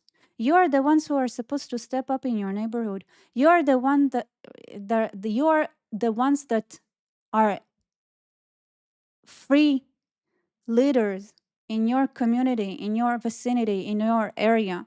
Like, everybody is like it or the because there is two types of demoralizations, and both are horrible, because you also have those who are like, oh, everything is great because look, the tides are changing, everything is changing, everybody is aware now. But it takes more than awareness, because the thing is that, yes, well, there are a lot of people with awareness, but the difference between us and the other side is that the aware people do nothing about it. Like, literally, they don't have the Muslim Brotherhood network. They don't support each other, and they're isolated, and they are unwilling to reveal themselves in the room. And so, yeah, we can be the silent majority that would perish, because you need to be structured, you need to operate, you need to do something. And so you have two types of demoralization campaigns. One is the negative of, oh, everything sucks, and like it's the elite, and like, oh my god, we were cheated on, and like the resentment. And then there is the other one, which sounds fun and it sounds like it's healthy, that says, "Oh, people are waking up. You can see these people. Here's what, like, people are like, things are changing. Everything's gonna be great," without actually facing reality of, listen, you cannot remigrate 6% of the population. That's easy to say and not necessarily so easy to do. So this is not actually having agency. It's just selling a farce. So resentment and delusional, lazy optimism are actually the same demoralization campaign, just two different sides of the same coin. That's how bad the situation is. This is what I see everywhere. It's like the truth is, like, how many people explain to the Iranians that the IRGC built in a way that even if the main structure collapses, they're still gonna have to fight to specifically release their strait from the hold of the mafia that is controlling their specific strait, which is an isolated, self-sufficient, operating unit, because they were extremely smart in how they built the grip on the country. They are not. The thing is, like, our enemies evolve in their structures and they're willing to do it because they're insane jihadists or insane leftists, and in general they don't have their own identity and they're willing to kill themselves. But the truth is, no amount of bombardment would liberate your street if you live in a certain village in Iran. Maybe if you live in the main street in Tehran and Shiraz or whatever, then yes, but every village would have to liberate itself and no outside force can do it. And the thing is, like, the way you make sure that you lose is to also lie in a sense that when you don't reflect reality. It's not enough, it's a silent majority. You need to understand that there is a psychological, and this is what I started with in my site, where I explain how we were psychologically manipulated in not being able to do anything by making certain words disappear from our dictionary. You guys, how much? Sorry. 3 out of 5, and I lost. Maybe I need to get one more. Let's do one super chat. Next 15 minutes. Maybe I need to be less ambitious.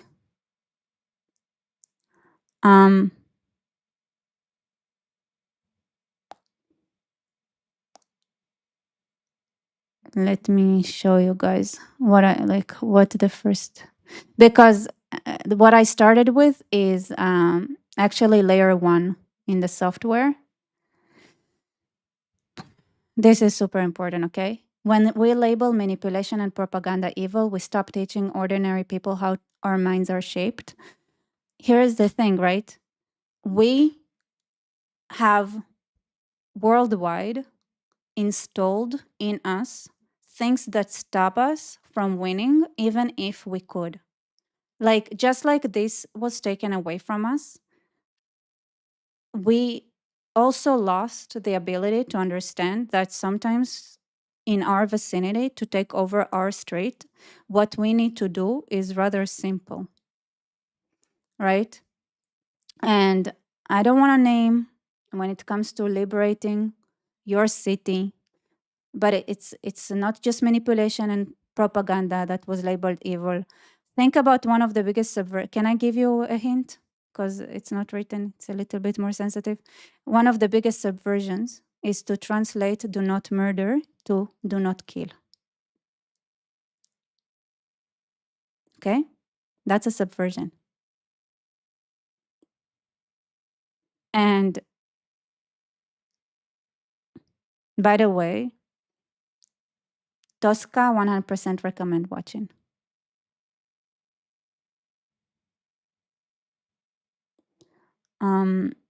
So how do we get people to understanding defending themselves is just common sense, not the racism they are so afraid of? So in order to do that, you need to operate on the kernel level.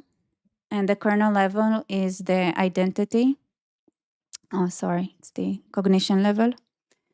The thing is that so what you need to make them do is to start asking selfish questions, and you don't tell them that it's for self-defense. You just start making them ask questions that are selfish, like what does it mean, how can I use it, what does it mean for me?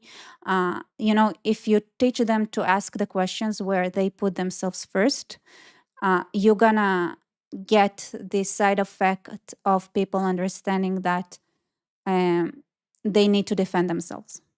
Again, because the questions you are allowed to ask is the identity you have, and it actually makes it's think every decision you make starts with a question you ask. So if you don't ask a certain question, it means you cannot make a decision.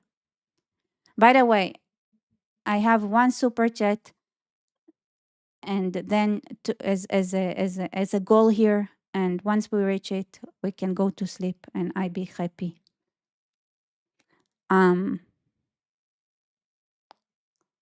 Yes, so do not kill and do not murder. You can see like how it's a manipulation of the actual. So what you need to do is to like first of all understand like they literally were taught not to ask what something would mean for themselves, because they are taught to always think about others and be altruistic and about what's good for the group or what is needed for the group, and not what's needed for themselves. Woohoo! Thank you.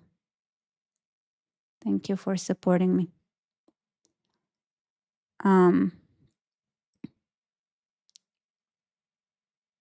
So, okay, interesting. That's an interesting question that I need to answer, Nidash. So, thank you, Sheikh Jake, for this final super chat that saves me. May more people finance the critical thinking jihad and buy coffee. Exactly. Critical thinking jihad. Exactly. Mwah. Beautifully said. Let's go to sleep. No, wait, I want to answer your question though. You asked a very good question. Rebecca, how to stop silent majority from fracturing from within? I am more interested in it and we really, really need it. Okay, here's what you need to do. So for us, we don't need unity. We don't need unity. There is a reason I called it a network. And by the way, it's the same, okay, because the Muslim Brotherhood and Islam grew up from a tribal system. Islam operates on, think about Muslims, if you know Muslims, that most of Islam is like built on a tribal system and that they slaughter each other on a daily basis. Then you understand that they have disagreements with each other, except like they usually they fight with swords and not with words. But for some reason, they still manage to have this vast network and reach their goals, like removing certain questions from the education system. So, first of all, is the change of mindset of understanding that you need to have a goal in mind, and the goal sets the rule. So, you don't police others as long as you understand that we all have the same goal. And you need to know to debate whether or not what somebody is doing is reaching a certain goal. Now, and the other thing is, don't forget that once you give people the tools, they have the tools. It's their decision to make what to do with them. And therefore, right? The the risk here is funnily low because the other side already has all the tools and they already do everything.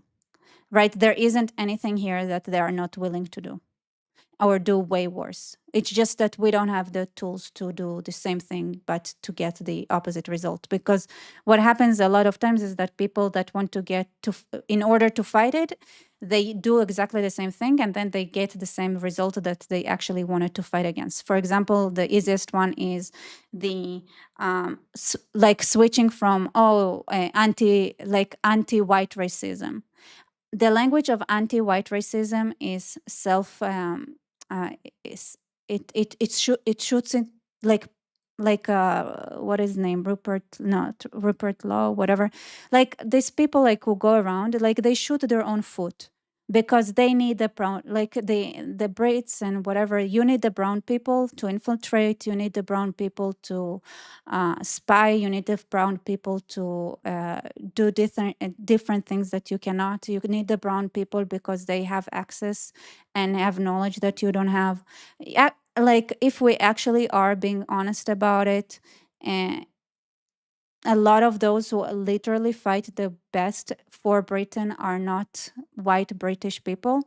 And if you start speaking and thinking of, okay, they go against us white people, so we need to fight against the people who are not white, you lose the entire toolkit. And as the things are right now, it means that the white people will lose, first of all, because and I said it before, which is why I think Nick Fuentes is funny, because when it comes to Nazism against Islam, Islam will win because it has way more tools, way more, like a lot more experience, a lot more years of operating. So no, it's not gonna win. Just Islam, especially, they've been building themselves for a long time now. Like, you're not gonna win, and they are way crueler, so much crueler that how much I love the quote from Naomi Shemer that says that if the Arabs ever get to us, we're gonna miss the this sterile, non-personal death that the Germans offered, right?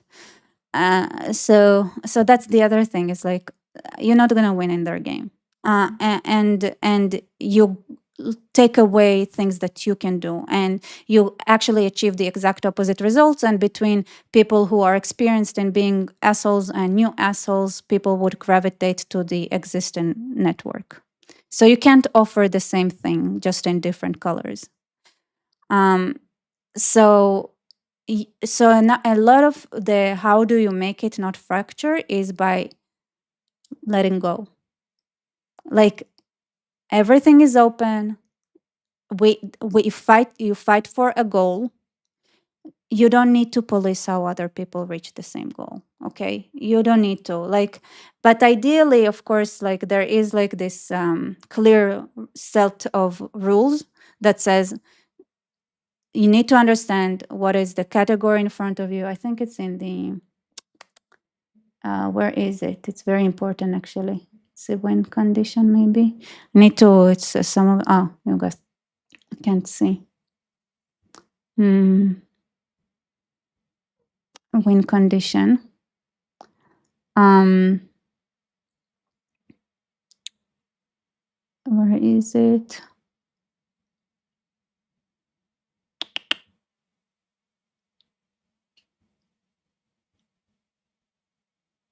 No, it's not here. Where did I put it? That's why I know it's a mess. Not here. Maybe in the creator policy, probably.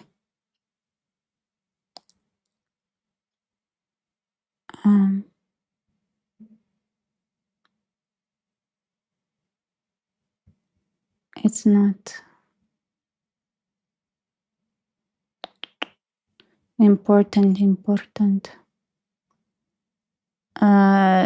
Get. This is why I love talking to you guys. This is how I know this needs to be somewhere that is visible and way more. Okay. 3 questions. That's important. Okay. Here it is. Found it. Finally. Took some time. Okay. So there are 3 questions before you speak. Okay. This is the general guidelines. You need a category discipline. Before you react, you ask, is it individual? Is it institution? Is it government? Is it culture or civilization? You need to know at what level to react. And a principle discipline. Before judging, ask, would this be changed? Super important.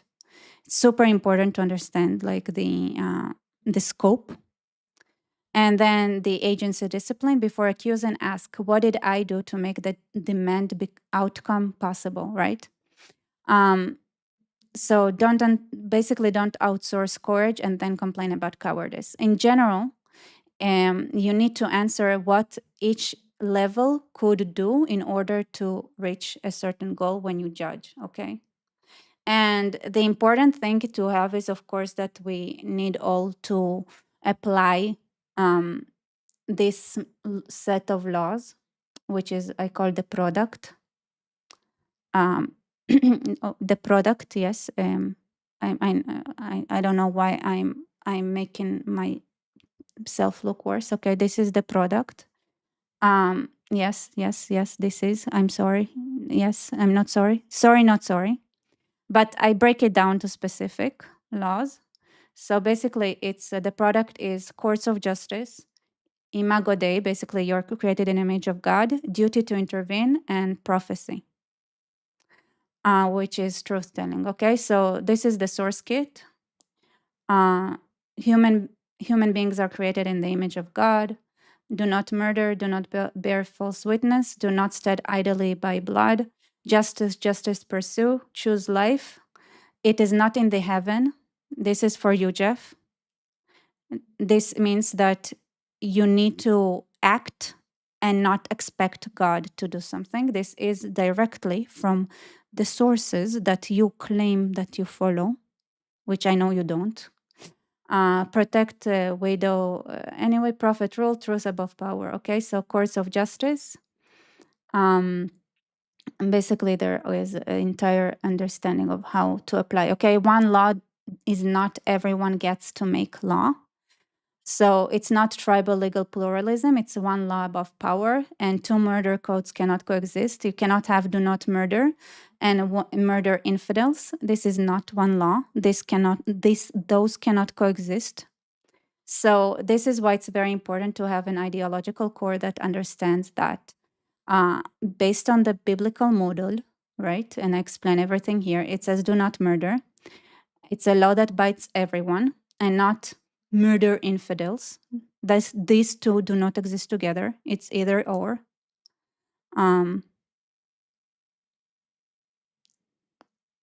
So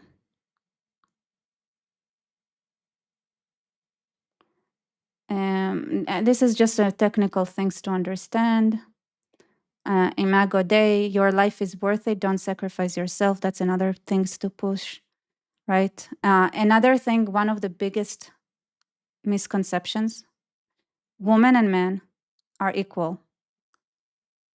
Super important.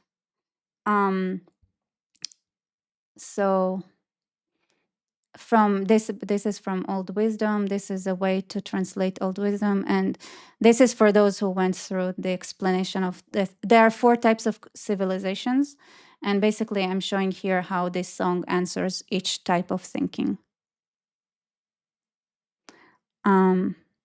If when a Christian feels guilty, as long as the flames burns, you can make it right. It's very important. No original sin.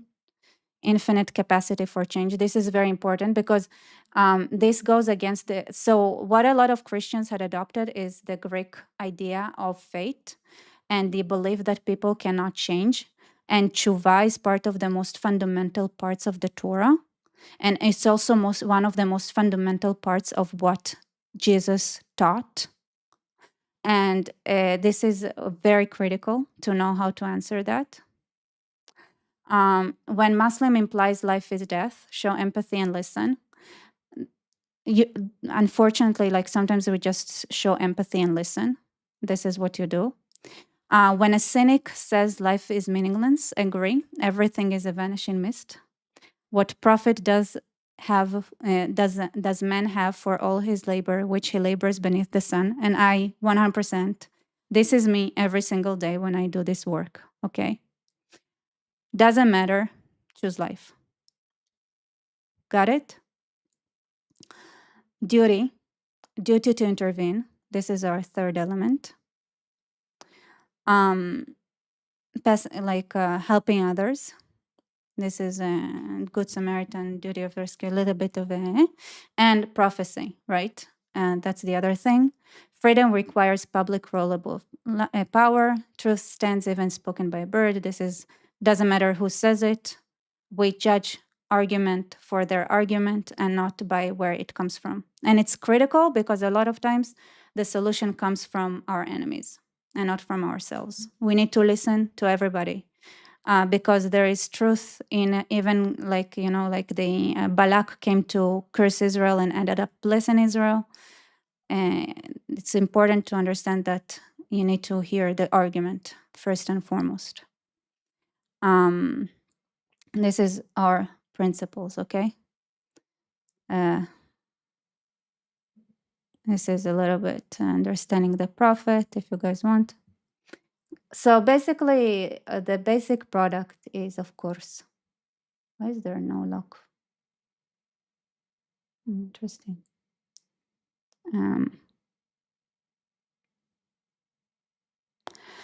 The Good Samaritan story was propaganda against Jews, but you know that the Midrash has a similar story with a Roman soldier, which is even more extreme than Samaritan. So it's not propaganda. It's just internal stories that meant to educate internally used against us. Instead of being like, oh, look at the Jews. They actually admonish each other when they are the ones like when they're disciplining each other, because Jews do this, right? Jews judge people, but what they do and the duty, and they bring up those kind of stories to each other in the Midrash to demonstrate that you must judge according to the person, no matter what or who they are, because it could be a Samaritan that is a better person, it could be a Roman that is a better person. And this is how you teach those principles. And it's not anti-Semitic. Just because it's used by stupid, selfish goys who don't understand the idea of agency or one law against us, because to them it's like, oh, look, the Jews are not perfect. It comes out of it doesn't come from a place of they actually think that it's like they know that they are inferior because they have lesser values, so they look to bring the Jews down to their level, especially and the Muslims do it even more like aggressively, except when with Christians think that Christians are interesting because they think they're better than, and they try to bring the Jews down so that they would be superior. But Muslims at least know that they're shits, right? So like it's so funny. So the Christians are like, no, we are the new Israel. We are the better people. Here is a proof, because the Jews did everything wrong, and they don't reflect, right? They looked at the Jews and they never self-reflect, because like it's kind of narcissism. At least at least with the Muslims, what I love is that when they say, oh, you guys are shit, they say you guys are shit and just like us, because they know they're shit, which I appreciate. I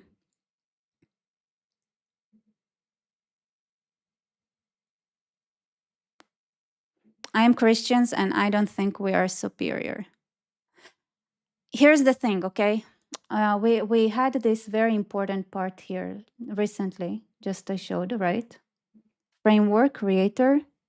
So before reacting, sir, 3 questions. Where is it? Three very important questions. Here, okay? 3 questions. Category, discipline. Before reacting, ask individual, institution, government, culture, or civilization. What we're talking about now falls under culture. Therefore, you cannot react from an individualistic perspective because it's counterproductive. If you want to actually get change in the world, if you want to get the world to make the world better, before reacting, you ask, what category are you in? So you're saying you're Christians and I don't think we're superior. Right. But I was talking culturally, because if you read the writings by the church, by the Roman Church, by the Orthodox Church, you would see that the vast majority claimed that they are either you have the supersessionism, you have succession, you have like you can see like in and even now after like the what it's called, like this, like recent, like when the Vatican had their meeting and they rewrote things, they still were like, okay, maybe the Jews are not supposed to go extinct. lovely. So it's still like they still have this underlying of, okay, we are superior, but we need to somehow justify why the Jews are not seeing it and why they're not extinct yet. So but you see the undertone, okay? So this is a cultural, institutional kind of thing when it comes to Christianity. So and why is it important? Because unless you acknowledge the category you are dealing with, you can shoot yourself, because you need Christianity to be genuine and follow the scripture properly. In order to do so, the Christian establishment needs to be humbled, because if you don't do it, you get the head of the Anglican English Church applying Islam and hosting Ramadan in a church in Westminster Abbey. Okay, so so do you want Ramadan in church? Because this if you react the way you react, you need to understand that this is all related, because you have this blur of understanding the principles and understanding the category. Then you lose your judgment. You lose the ability to say, is it okay to host a Ramadan in church? Understood, sir? It's very important. So it's not on a you think you're superior. Do you want your church to continue to be the garbage that it is? And you can say, okay, my church is not this, but the literal pope is not protecting Christians that get slaughtered in Nigeria because he's a woke asshole. Do you understand why it's important? And do you understand why? And here's the thing: people who are well-meaning are not being taught, like had been subverted already by our adversaries, and this reaction is a result of being subverted. This is a subverted reaction, where that kind of reaction stops you from being better and stops do you want the church to follow the Bible, or do you want it to follow the Quran? Which way do you like? This is a choice that you're making, and you don't even know that you make this choice. All right, I hope you yes, it's the church, not Christianity, that says that. Okay, and would this semantic debate make it possible for you not to get for you to improve the establishment and the church and Christianity? Or are you literally derailing the argument in order to make sure that you convert Christianity to Islam down the road, because you refuse to correct the route that church had taken? And for most people, they cannot separate the church from Christianity. It's a choice. Again, I give you the understanding, I give you the tools. You make the choice. All right.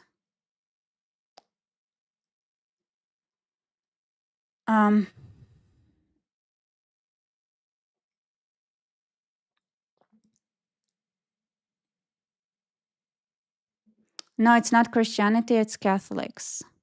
Okay, do you want like examples from Christianity? Like, which, by the way, Catholics are Christian. Well, check all the other churches as well, sir. The Protestants, the English Church. Like, you know what? Like, this is the thing, right? You say, oh, it's not Christianity, it's Catholics. If you have a rotten apple with you in the basket, you're gonna get affected. And Christianity, different Christian Christian, movements affect each other and rot each other and ruin each other. It's math. It's mathematics. Stop taking it so personally. It's all mathematical. And the other side, they did the math. They literally did the math. Like the not non-personal, non-offense taken, technical math to subvert everybody. All right, go to sleep. And I want to see you all sharing this website and making this thing happen. All right? It's up to you. It's like you got the choice.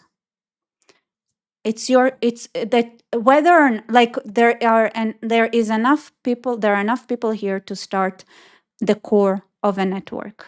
There are enough people. If 50% of you, you know what, if each and every one of you go and become part of the network and share it, it's enough, and this will happen. So it's a choice that you make. Every single person here makes a choice.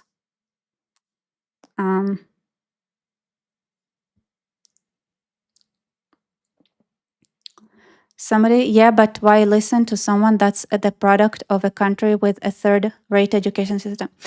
Again, why the prophet role from the Bible is important? What does the Bible say about who is to be prophesizing?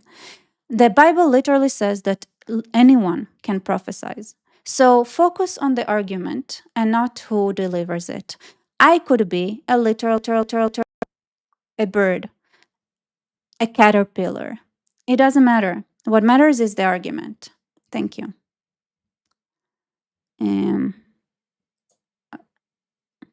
All right.